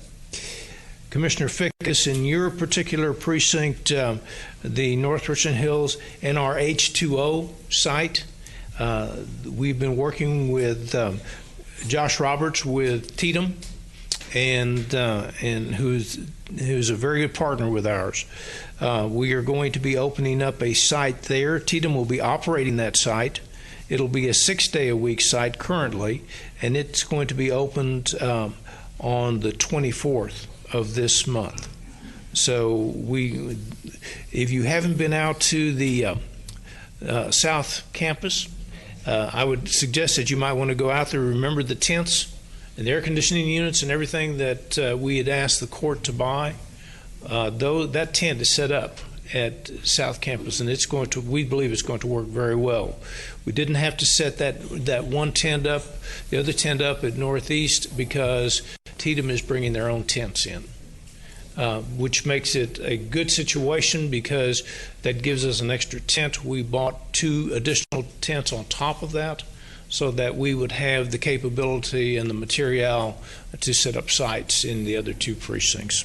So TK, how do you determine who's going to operate these sites? And whether it's going to be a 3-day site or a 6-day site, how are those decisions made? The site in Northeast, because it is run by Tatum, they made the determination to be a 6-day site. Ours, we thought that we would start with a 3-day site and that we would expand that if necessary. We're trying to test the volume. As some of you may have heard, the testing volume has slowed down or decreased somewhat, so we're testing that particular site simply to see how many people register for those 3 days, and if we need to expand, well, then we can. We're working with the City of Fort Worth on the South Campus site, and that'll be an operation that will be both with the Fort Worth Fire Department, Vault, who is one of our vendors, and we'll have our people out there also. So Tatum decides where they want to go? Tatum decides that, but they work in conjunction with us. We gave them sites that we thought would be good. Our emergency management office went out to those sites with Tatum representatives and representatives from whatever vendor Tatum was going to use, and they looked at the various sites which they thought would be a good operational site for that particular vendor. We have different vendors that are operating different sites in Tarrant County, and their MO on how they run their sites are a little different from each other. So this site in Northeast fit very well with the vendor that they're using, which is Davico, and it's a local area in the Metroplex, a local firm in the Metroplex. The one that they're running in Arlington yet at the East Library is Hanyu, and the site we're running in the South Campus is Vault. Hanyu is the one that Dallas County has had some issues with as far as delays in reporting. I'm assuming that now, Hanyu was the one that I know the state had used for a long time. Tatum has used Hanyu in a bunch of different areas. I asked specifically if our local Tatum office was having any concerns about that, and they were satisfied with how that site in Arlington is being run. Okay. So one thing that I would like to point out, you asked a question last week, how many testing sites do we have in Tarrant County? And working with public health, we believe that we have somewhere between 50 to 55 different testing sites in Tarrant County. So when we look at the testing sites that we're operating with the city of Arlington, with Fort Worth. There's a certain number, but that is not the vast majority of the testing sites. The testing sites there's a lot of private entities that have stepped forward in running testing sites. Walgreens, Kroger, Care Nows, just a tremendous number. A bunch of those different places. I would like to point something out, though, and I didn't want to point it out when Vinny was making his presentation, But last week I asked you to remember a particular number of tests that Tarrant County had been run, not by the government, but how many had been run in Tarrant County. According to Mr. Tenaza's slide, we currently have tested 289,207 individuals. Last week, we were at 234,000, so that's a 55,000 test jump in 1 week. So is that Walgreens, and that's what Walgreens is going to turn in today? Well, that's not counted in here yet. I mean, those numbers are going up. The week before, we were at 194. Yeah, I did see that. So we have, in 2 weeks, the numbers of individuals that have been tested in Tarrant County and have been reflected have been over 95,000 additional individuals that were tested in the last 2 weeks. So the question is, are we testing adequately? We believe that there's always room for more testing, but it's not something where that people aren't being tested. You're getting jumps of anywhere from 40 to 50,000 a week. And we tend to overlook that because we always want to get more testing sites out there. So that's the testing issue. As it relates to the small business assistance, a point here, and I'll ask Ms. Tidwell if she wants to make any comments. We did provide you yesterday with this weekly update, and I believe it may be in your red folder. If not, we'll give it to you again. Can I make one suggestion on that? For those of us who are a little old, I got a micro, one of those little things that's supposed to enlarge this stuff, and I still couldn't read the damn thing. Could we get that maybe in a little bit larger print? 61 to a page, don't get it, maybe 40? Sure, we'll get it for you, Judge. And I think, a magnifying glass, I think that's a legitimate COVID expense here, too. So anyway, I can get glasses that will magnify things and then turn them into y'all and you'll pay for them? We're going to be talking about an issue.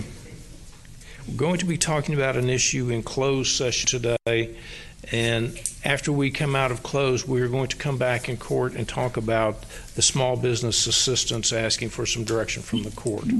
But I think the important thing is that if you look at our reports, the auditor's office, Ms. Tidwell has brought forward another group that they have certified so that we can give money to them. That's 2.49, almost 2.5 million.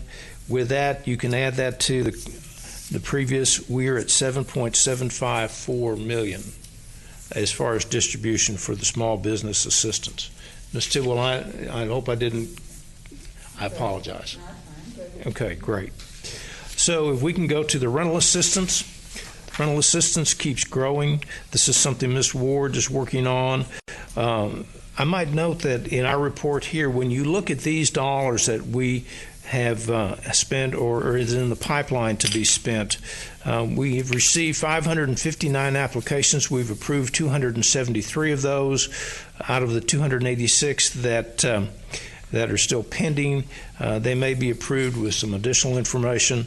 The thing I'd like to point out is when you look at the total dollars spent, that is not necessarily just CARES Relief Act funding. That includes the CDBG monies that we're also receiving. So we're expending from different revenue sources so that we can expend all of our CRF funds, and by the time we get to December 30th, get at the same time utilize our CDBG funds. We have the non-governmental assistance program, the NGOs. Ms. Camareno is going to be addressing that with you in just a minute.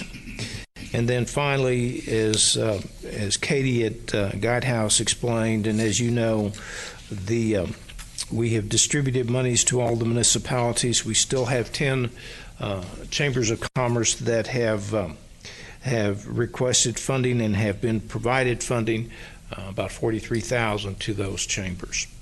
So that's the activities that we have in our 4 pillars. Of course, the other activity that is out there, and I don't have those numbers right offhand, we'll start trying to provide them to you next week, is that the county itself is incurring expenses that are reimbursable by COVID funds, and we will start providing that information to you all on a weekly basis also. Either that or a bi-weekly basis whenever we get those numbers.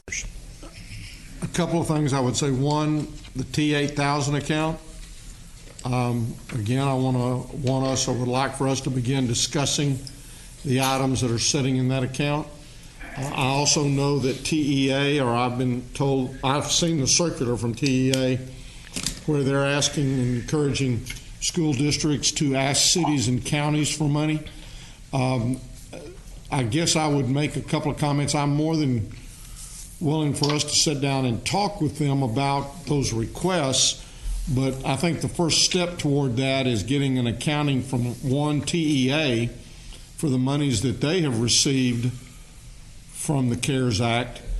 Two, the governor, I know, and the state are still sitting on about $1.2 billion that were designated for local entities, cities, counties, and I certainly would assume that school districts could be included in that number, and I'd like to have an accounting of that. And then as the school districts do want to come and sit down and discuss it, I'd like to get an idea from them as to what monies they have received and what money and what they have done with that. So I know it was just kind of, okay, go ask the counties and go ask the cities, but the bean counter in me wants to kind of know what they've done with the monies that they've gotten before they start coming to sit down and ask us for those monies. Well, you might remember, Your Honor, we brought that flyer to the court last Tuesday, and even at that time, I believe that it was either you or a member of the court identified that there is still $1.2 billion that the state is holding for educational activities that could be utilized for that. And I've talked with some of my counterparts in the other big counties, and basically their position has been that it's a wait and see because they're fully aware of the $1.2 billion also. And I think you mentioned child care, I know a little bit earlier. There's also, Russell, what was that? Was it $174 million that Kara Waddell from Child Care Associates mentioned that the state was holding on to that could come in through the form, I believe, through TWC with Judy McDonald. And so there's a lot of cash sitting somewhere in Austin that we'd love to have distributed out to the rest of the state. So with that, is there any further discussion or comments on item number 2? If not, we're going to move to item number 3, and Ms. Camareno is going to address the court at this time.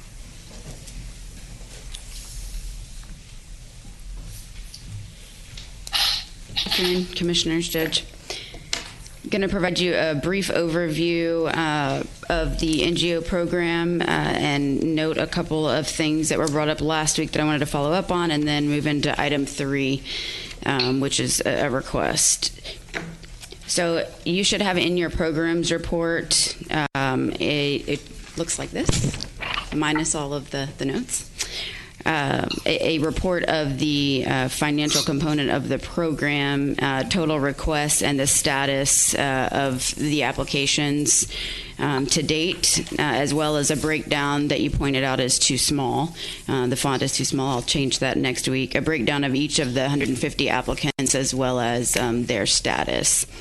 I can go through this line by line, or if you have any questions, we can move that way. Okay, I'll go through. Of the 150 total, which does include the 2 approved in July that have already been distributed, and that was Meals on Wheels and Boys and Girls Club. 17 after today will have been recommended for funding. 51 are still under review. We have reached out to each of those individually for additional information and hope that over the next few weeks, as the information comes in, we'll be able to bring those to you with funding recommendations. 47 have been considered ineligible, and those are listed in the breakdown that you have, and 33 have been forwarded to the city of Fort Worth. In all, the total that have been approved or are still pending review totaled about $9.8 million. And so a portion of that will be forwarded to the City of Fort Worth once our review is complete for consideration on their part. And it is possible that some of those items will be considered ineligible. But I wanted you to know that if everything that's still on the table were funded today, we'd be at $9.8 million of the 20 approved for the program. And I'll stop there if you have any questions about that chart. So the 17 that we're doing today are going to total? 10 today, sir, 7 last week. Okay, so and that'll total 2.15 million? Yes, sir. Okay.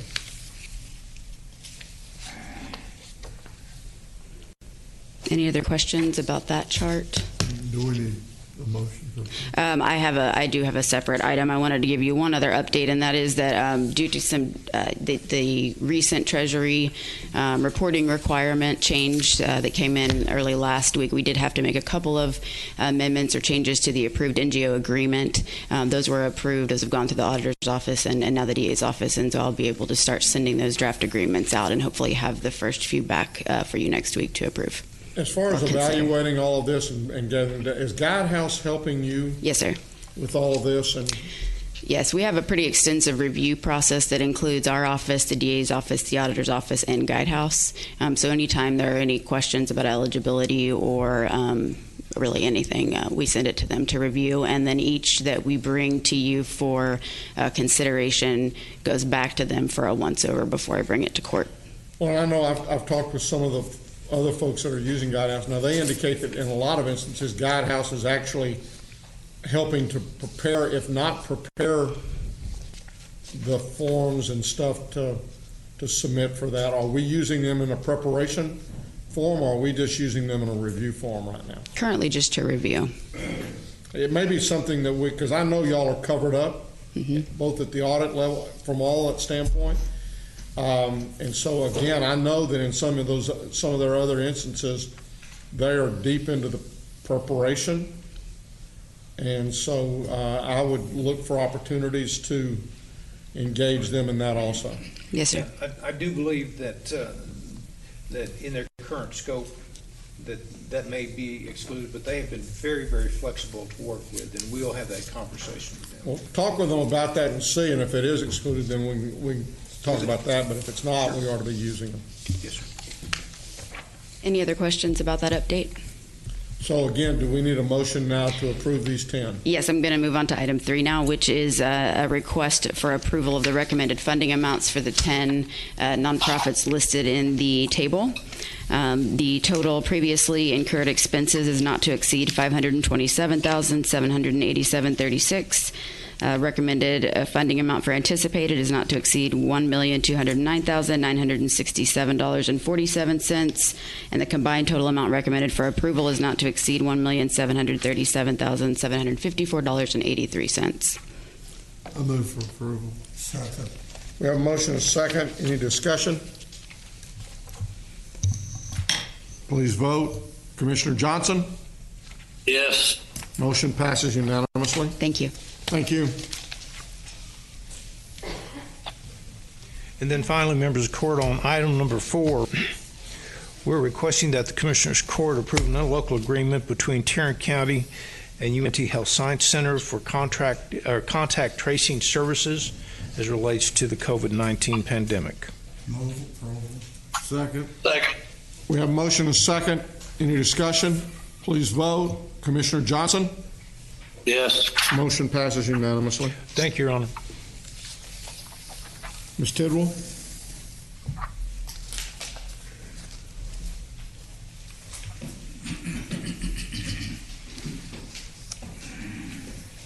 We have 2 items we're asking the court to consider today, and the first is to receive and file the Tarrant County financial statements for the period for the month ended June 2020. So second. We have a motion and a second. Any discussion? Please vote. Commissioner Johnson? Yes. Motion passes unanimously. And our other item is we're asking the court to receive and file the quarterly investment report for the same period, the period ended June 30th of 2020. So moved. Second. We have a motion and a second. Any discussion? Please vote. Commissioner Johnson? Yes. Motion passes unanimously. Move to receive and file a personnel agenda. Second. We have a motion and a second to receive and file the personnel agenda. Any discussion? Please vote. Commissioner Johnson? Yes. Motion passes unanimously. Good afternoon, and thank you. I'll present the next item, and then Robin will present the other two items. So this item is a request for approval of fiscal year 2021 compensation recommendations. You've got a couple of attachments to this court communication. If you want a paper copy, I do have one here. I'll take one. Okay.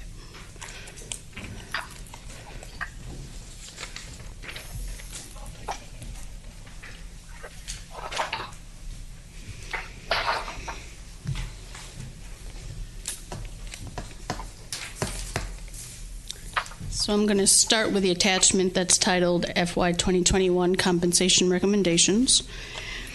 So the first point there I'd like to make with merit increases.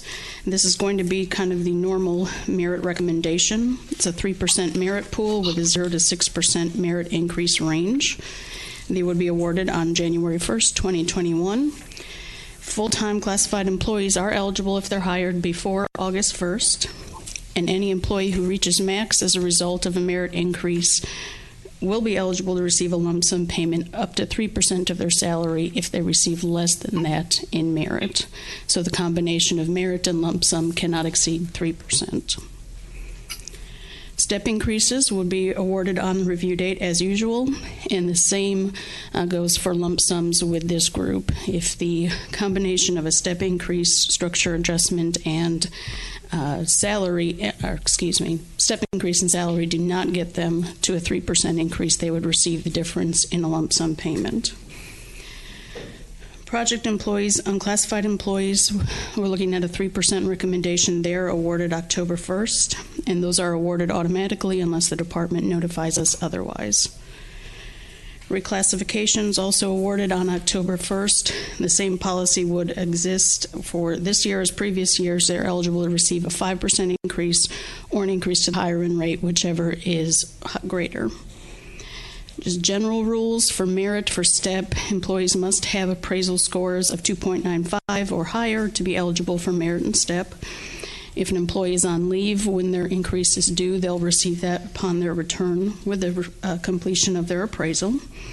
And then just some general information about if there are multiple increases due on the same day, how that works. You have the cost of what is being proposed and what's currently in the budget on the other page or the other attachment. So with a 0% structure recommendation and a 3% merit and step recommendation, the cost to the General and Road and Bridge Fund remains about $8.6 million.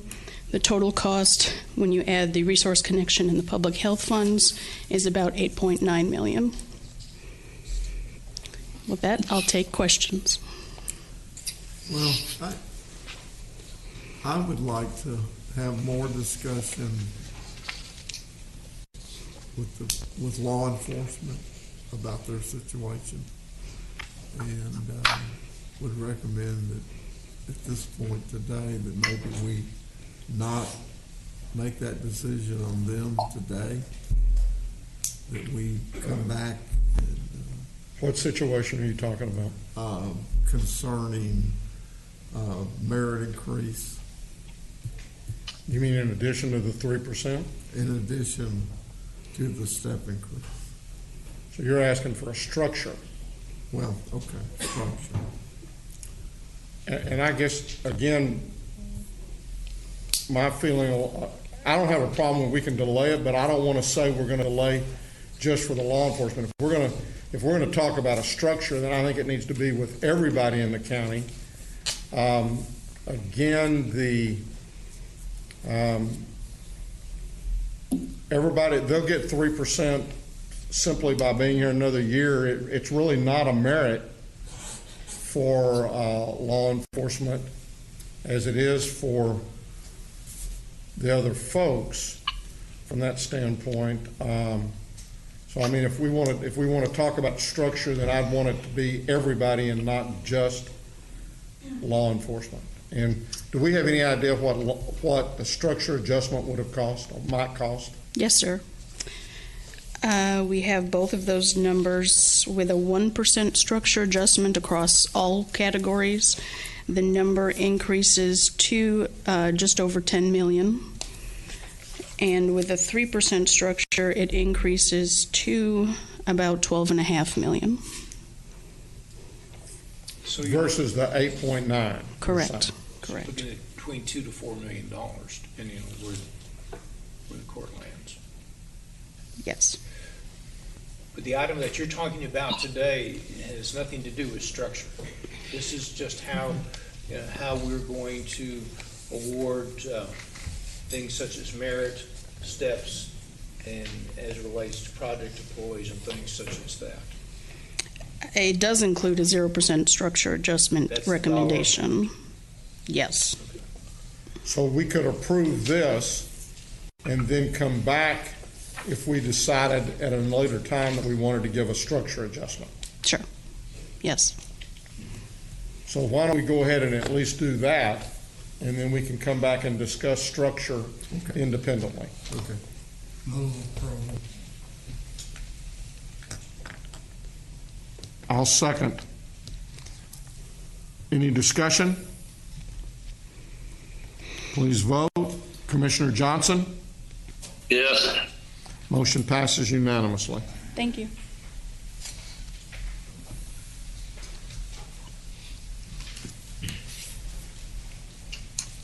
Good afternoon. Good afternoon. I have two items that are on the court agenda to present to you. The first one being a discussion of our 2021 plan choices for our health plans, our service providers, our contribution rates for all of our health care for both our active and retirees. All of this information has been reviewed and recommended by the PEBC Board of Governors and the Tarrant County Benefit Committee. I want to go through these exhibits one by one and ask you to approve each exhibit independently. I'm happy to answer questions as we go as well. And so let me start with the first exhibit is Exhibit A, and Exhibit A outlines any plan changes that are being proposed for 2021. We do have one plan change being proposed for our Medicare eligible retirees. In the past, we have had a plan called United Healthcare Senior Supplement. You might have heard it called PSS. And also it was paired with a Medicare pharmacy plan for groups. So United Healthcare has proposed a new plan that is a group Medicare Advantage PPO plan, and that will be called an MPO plan. This plan includes both health care and prescriptions. It does have some additional perks. It does provide flexibility, so individuals can see a provider that is in network or out of network with same coverage as long as that provider is able to see Medicare eligible individuals. Okay? So there is also a house call perk, which would be like a one-time visit by a nurse practitioner or some level of provider like that would do an assessment and go through the individual's health care needs to assist their physician's care. There are also some online member-only health and wellness programs that actually encourage the individuals to take an active role in their health and wellness.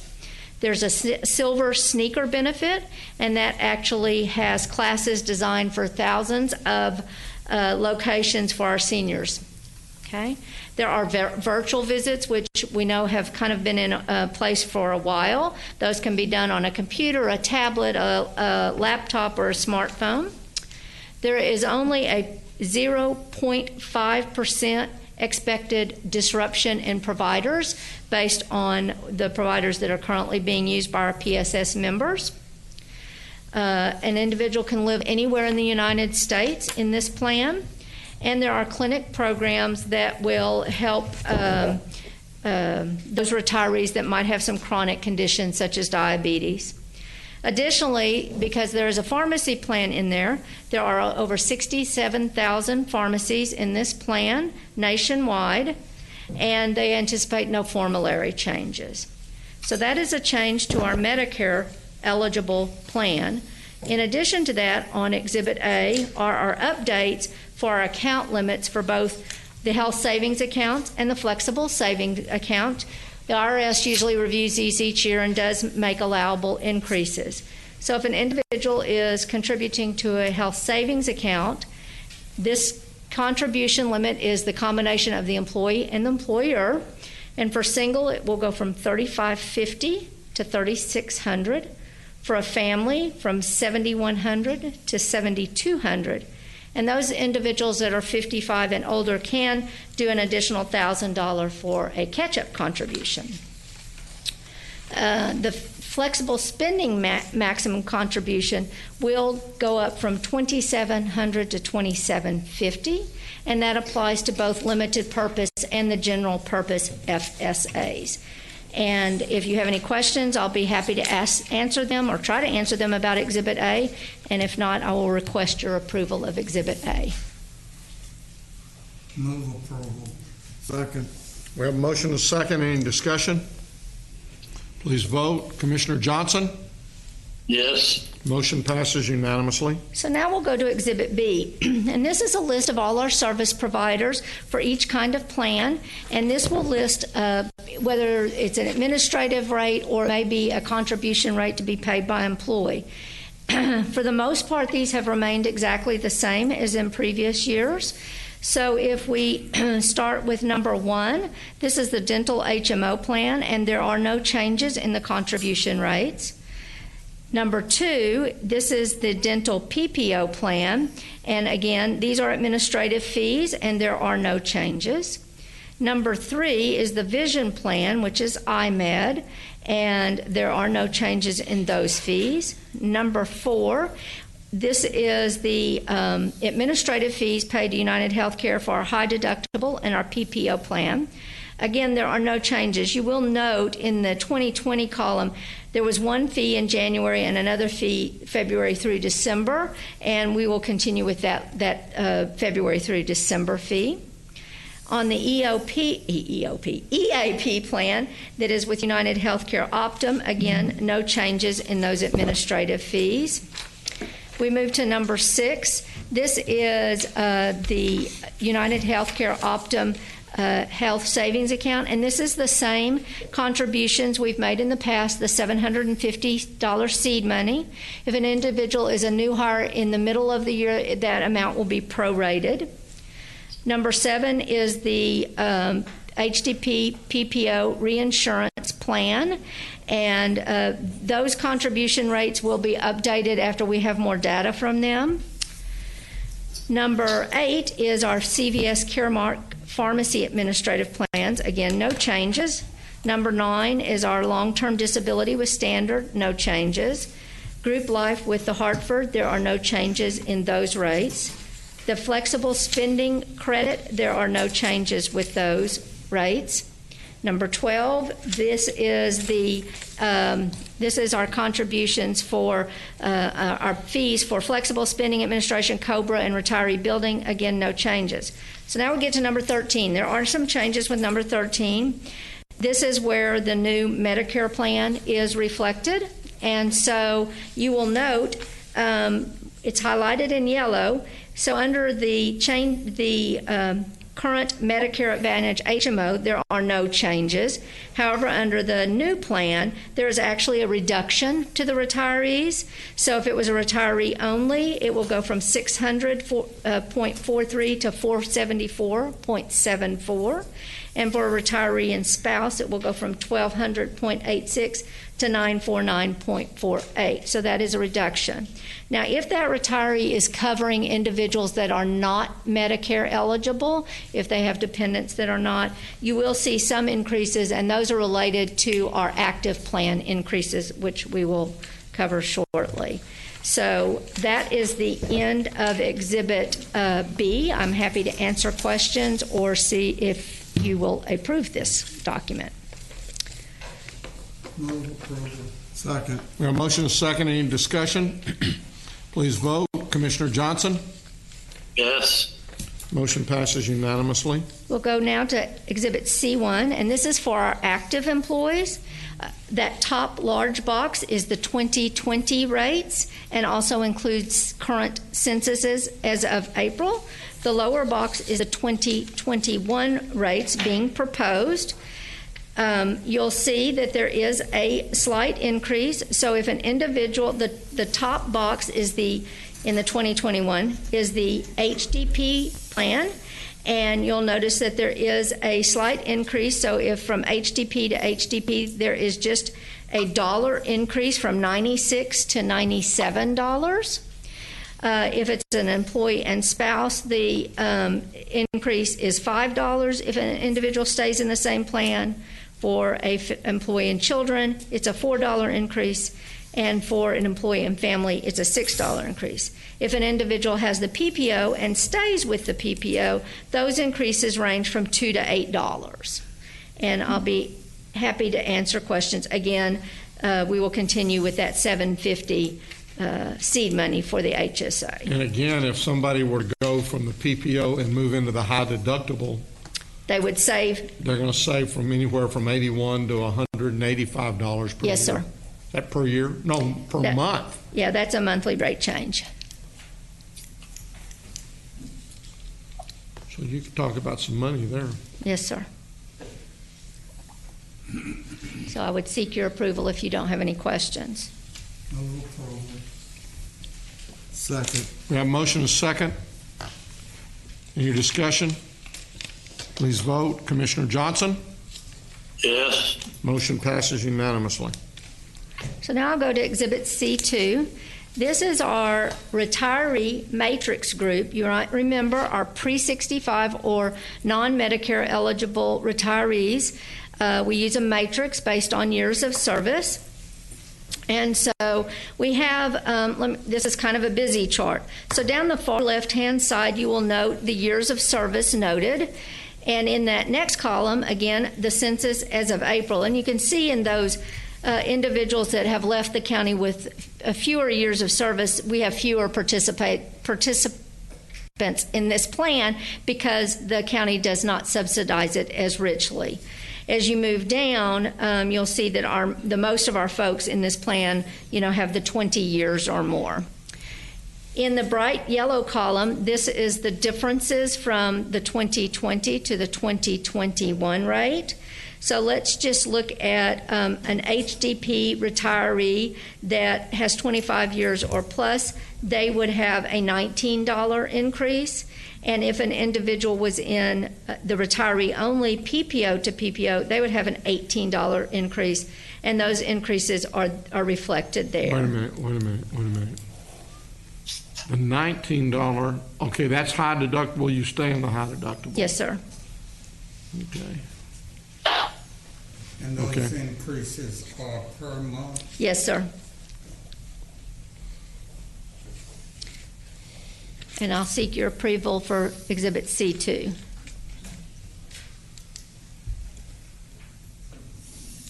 Move approval. Second. We have a motion and a second. Any discussion? Please vote. Commissioner Johnson? Yes. Motion passes unanimously. Now we go to Exhibit C3, and this is the 2021 Medicare eligible retiree plans. So again, the census is on the far left. You can see in the gray column that says 2020 retiree share. Of course, that is the cost of the 2020 rate, and then of course we have the 2021 retiree share.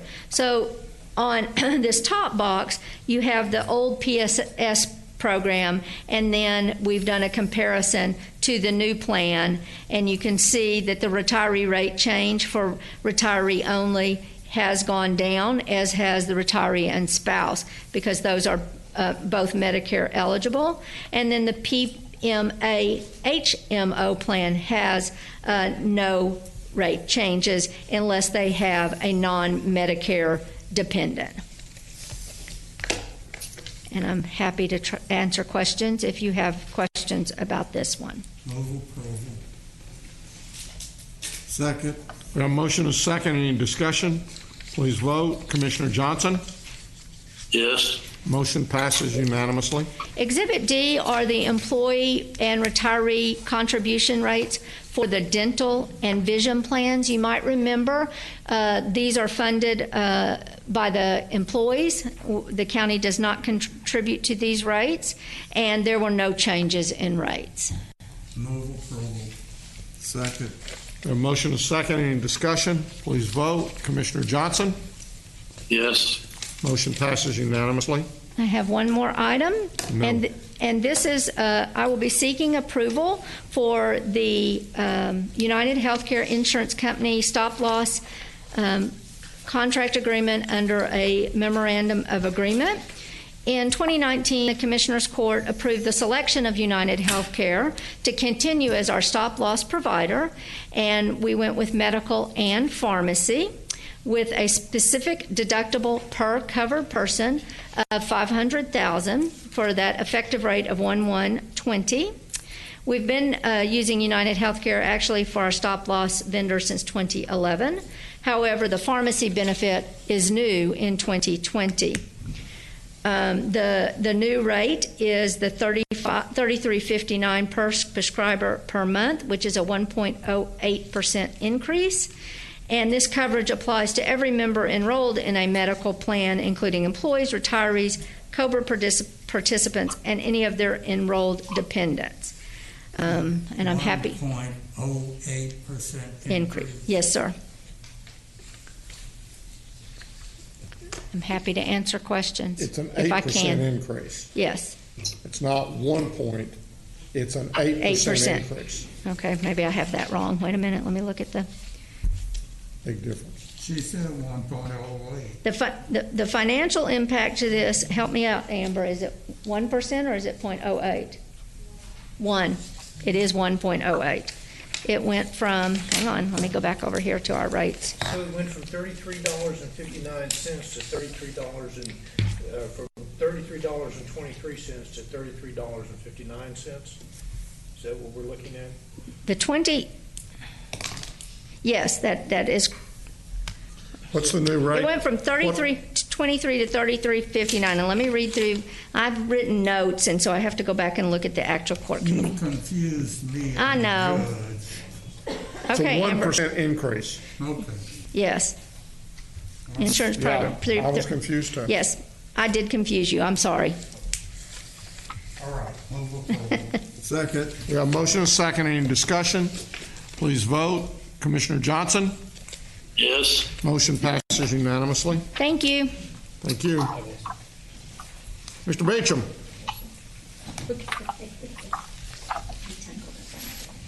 Where'd he go? He had to leave. He had an appointment. Okay. All right. Good afternoon. Just giving you a hard time. How are you? We have 4 items for your consideration. The first is an award recommendation for bid number 2020-107. It's our annual contract for preventative maintenance on ice machines, dispensers, walk-in coolers, walk-in freezers for facilities management, awarding to the primary, secondary, and alternate listed in your court communique. Move for approval. Second. We have a motion and a second. Any discussion? Please vote. Commissioner Johnson? Yes. Motion passes unanimously. The second item is also an award recommendation for RFP number 2020-155, an annual contract for psychological, psychiatric, psychosexual evaluations for CSCD, awarding to Psychotherapy Services and York Fellows PC per contract terms. That's why he left. He didn't want to have to pronounce all those words. Move approval. Second. We have a motion and a second. Any discussion? Please vote. Commissioner Johnson? Yes. Motion passes unanimously. The third item is also an award recommendation for RFP number 2020-156. This is an annual contract for clinical polygraph services for CSCD, awarding to the two primary vendors listed in your court communique per contract terms. Move approval. Second. We have a motion and a second. Any discussion? Please vote. Commissioner Johnson? Yes. Motion passes unanimously. And the fourth and last item is regarding bid number 2020-168 for interior painting services for various WIC clinics, awarding to JNA Painting and Contracting Company in the amount of $90,517. And if approved, we're also requesting acceptance of the payment bond. Second. We have a motion and a second. Any discussion? Please vote. Commissioner Johnson? Yes. Motion passes unanimously. Thank you. Commissioner Fickus? Yes, we have an interlocal. The city of Watauga, move for approval. Second. We have a motion and a second. Any discussion? Please vote. Commissioner Johnson? Yes. Motion passes unanimously. Are there any appointments today? I want to, if you'll recall, when Ken Barr was elected to TCC's staff, he had to resign off the NTTA board. We appointed Tim Carter in his place. Ken's term is now, his original term is now up, so I want to reappoint Tim Carter to the NTTA. Second. We have a motion and a second. Any discussion? Please vote. Commissioner Johnson? Yes. Motion passes unanimously. You have before you the claims, including the addendum.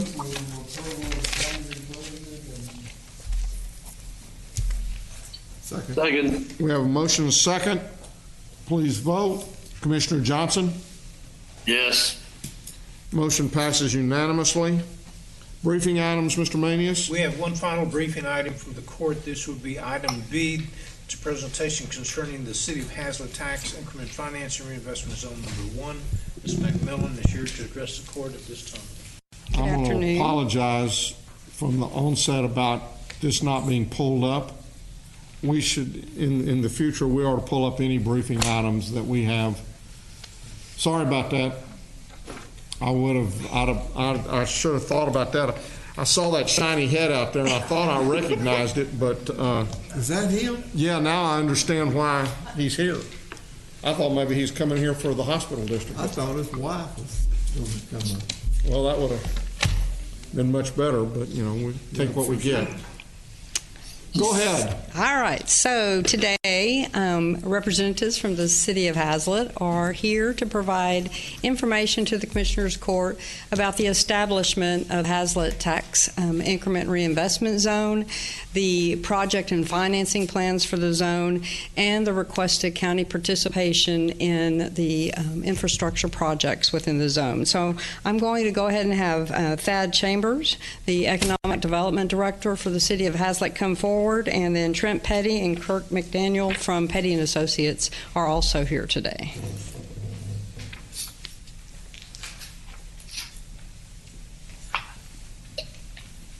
Thank you, Judge, Commissioners, for allowing us to speak to you today. You know, if y'all ultimately participate in this, it won't bother us that we had to pay for Trent and Kirk to sit back there a couple of the project that we've been working on for actually longer than my tenure in Hazlet is a connectivity project that will bring traffic from State Highway 1 or FM 156 all the way over to State Highway 170 and I-35. The second part of this project, and when I say second part, it's all part of the Alliance Texas project that we've been working on, is the extension of Intermodal Parkway from where it terminates currently south into this new facility. That segment, we call this the L, the intermodal extension, and the intersection of intermodal over to 170 is going to be a heavy truck route.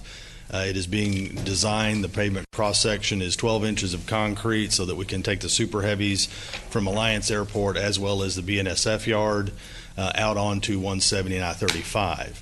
The western portion of the roadway is 9 inches of concrete, and it's primarily designed to pick up all of the commuter traffic, all of the residential from the west side of northeast Tarrant County over west of 156 to the employment centers to the east. Again, this has been something envisioned long before I got here with State Highway 170 extension, which went away. One advantage we had on this project, we went through an environmental clearance very quickly because a portion of it at least follows that 170 track. This is going to be a 4-lane facility, divided median. It can ultimately go to 6 lanes and still have the median in place. It can get bigger than that if we take the median out in the future. So having Commissioner Fickus walk us through this process and the work they did in South Lake helped us see the vision for a long-term future of what this might need to be. So again, that's been brought into the design. Ultimately, this is a $62 million project. We've relied heavily on a lot of partners. Tarrant County has been fantastic in helping us through this thus far. And how does a city the size of Haslett, $3.5 million, I think we're actually up to $3.7 million general fund budget, do that with those partners? We've worked with COG. This will be a facility built by TxDOT. We didn't have the muscle to get it done. So last night we approved a amendment to the construction AFA. Again, ultimately, with the original engineering and this construction, this is $62 million total. So part of that is a $6.9 million repayment to the Council of Governments, the Regional Transportation Commission, actually, for federal funds that they are fronting for this project. The project also did receive a $20 million build grant. Mike Galizia was actually working with COG when we went through that process. So again, a lot of connections here. Randy has helped us a great deal. Again, Commissioner Fickus's office has been fantastic. So that's the basics. We're trying to create that connectivity that exists east of I-35 over to the west side where we don't have that, and this would be a big part of that construction. So this is a small portion of a very, very large project, but it is important for us to try and get as much help as we can for these lifts. I can tell you rerouting this road to the closer to the 170 path immediately resulted in the construction of 900,000 square feet of logistics space. What we're expecting to see along this road, we actually have 1.4 million square feet platted as well that would connect to this road, and another 500,000 square feet that is on the drawing board right now. So again, the non-residential development that this is expected to bring, in addition to opening up the airport, is very, very substantial. So I'm going to turn it over to Trent. That's the thumbnail sketch of where we are. Again, this is, for those who don't know, North Tarrant County, right there at the mouth of BNSF and the Alliance Airport. I'll turn it over to Trent. Thank you, Mr. Chambers. Good afternoon, Judge, Commissioners. Thank you all. Good to see you. If we can get through the slide deck here, I'll probably have to be mercifully short. This, as Thad mentioned, was created back in February of 2019. We've been working with them a long time on this project. As Thad said, there are a lot of partners involved in this, a lot of moving parts. The overall area is about 1,146 acres, and the two projects that we're focusing on are Haslett Parkway and Intermodal Parkway. These funds were provided through an STPG grant of $6.9 million. The improvements that you see up on the screen illustrate the two roadways. I think you're all familiar with these. Essentially, it gives us connectivity from 156 theoretically all the way to 35, and the areas on both sides of that roadway illustrate that. This goes over the boundaries. This area shows the zoning that is in place to accommodate the improvements that Thad has mentioned. This is a significant zone. This is probably projected to be about $350 million plus by the time this zone is built out. So we're real happy to see the productivity this zone gives us. This is estimated annual new development on the project. As you can see where we are today, this shows the 3 years that we anticipate development. The good news, as Thad said, is 2021, 2022, we already have a massive amount of new development working at those locations today. So it's good to see a TERS can be this productive this quickly. This gives you an idea of the incremental value, the $354 million that I visited with you about. Feasibility study, this counts on the county at 50%. The city is participating at 50%. We have about $9 million in taxable value today, going to $364 million. That's about $527,369 in terms of new revenues, and new revenues for the county about $414,000 projected at the end of the term. This is a 20-year term. So our total principal and interest on this project is about $7.8 million. We're repaying the COG loan at 2.4%. We anticipate this project really probably paying off completely between year 11 and year 12.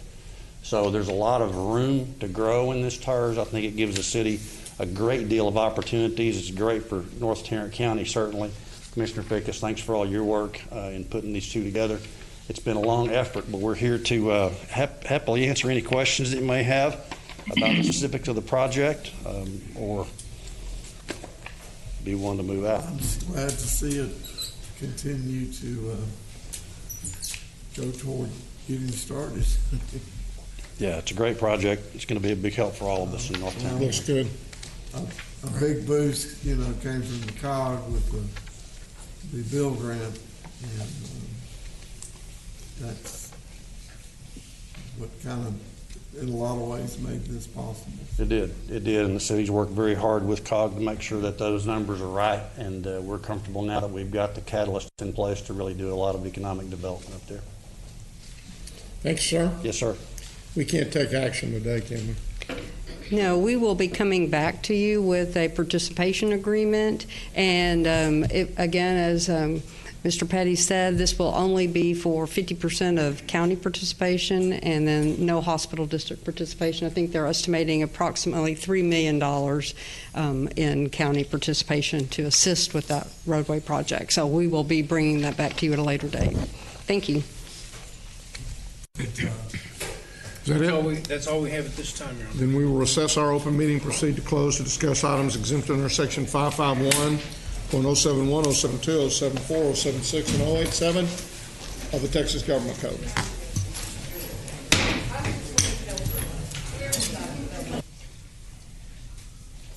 We're now going to go back to the administrator's office, section item A2.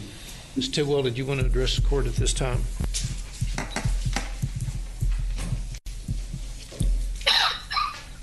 We wanted to ask the court today for direction related to businesses that applied for our small business grant program that were franchises, that were not corporate owned or franchise SOR on the end, and how to proceed forward with applications that we've received today, or if we were to open up another program in addition to those applications from people who are franchises. I move that we open up another round of applications for franchisees that are not company-owned. A second. For a period of? For a period of 2 weeks. For a period of 2 weeks. Is there any modifications we want to talk about, or to that form? That might be more than we can handle today, but. I'm not certain if there's anything else. I know that we'd want to clearly state that we take the excluding franchisees off. And then the question would be, is it open only to franchise individuals, or are you opening it back up for the 2 weeks for anyone else that also wants to apply? I'm not suggesting that. I'm just wanting to make sure I'm clear. We're talking about franchisees. Okay. That was kind of the number one question I was going to say earlier that I got. Can I apply if I'm a franchisee? Right. And those franchisees that we have that have already applied, we can include them in our second round. Correct. Yeah. And although I do not have a problem if anybody wants to apply. But that's a whole nother motion. Okay, so right now the motion is that we're going to open it up to non-company owned franchisees who meet all of the other criteria. Who meet all the other requirements, and if you have already submitted and you are a franchisee, you do not have to resubmit. Okay. Correct, Monday. Okay, and the window will be for a 2-week period. 2-week period. So it would end on September the 1st. Call question. Please vote. Commissioner Johnson? Yes. Motion passes unanimously. There being no further business, we are adjourned. Then call me. Okay.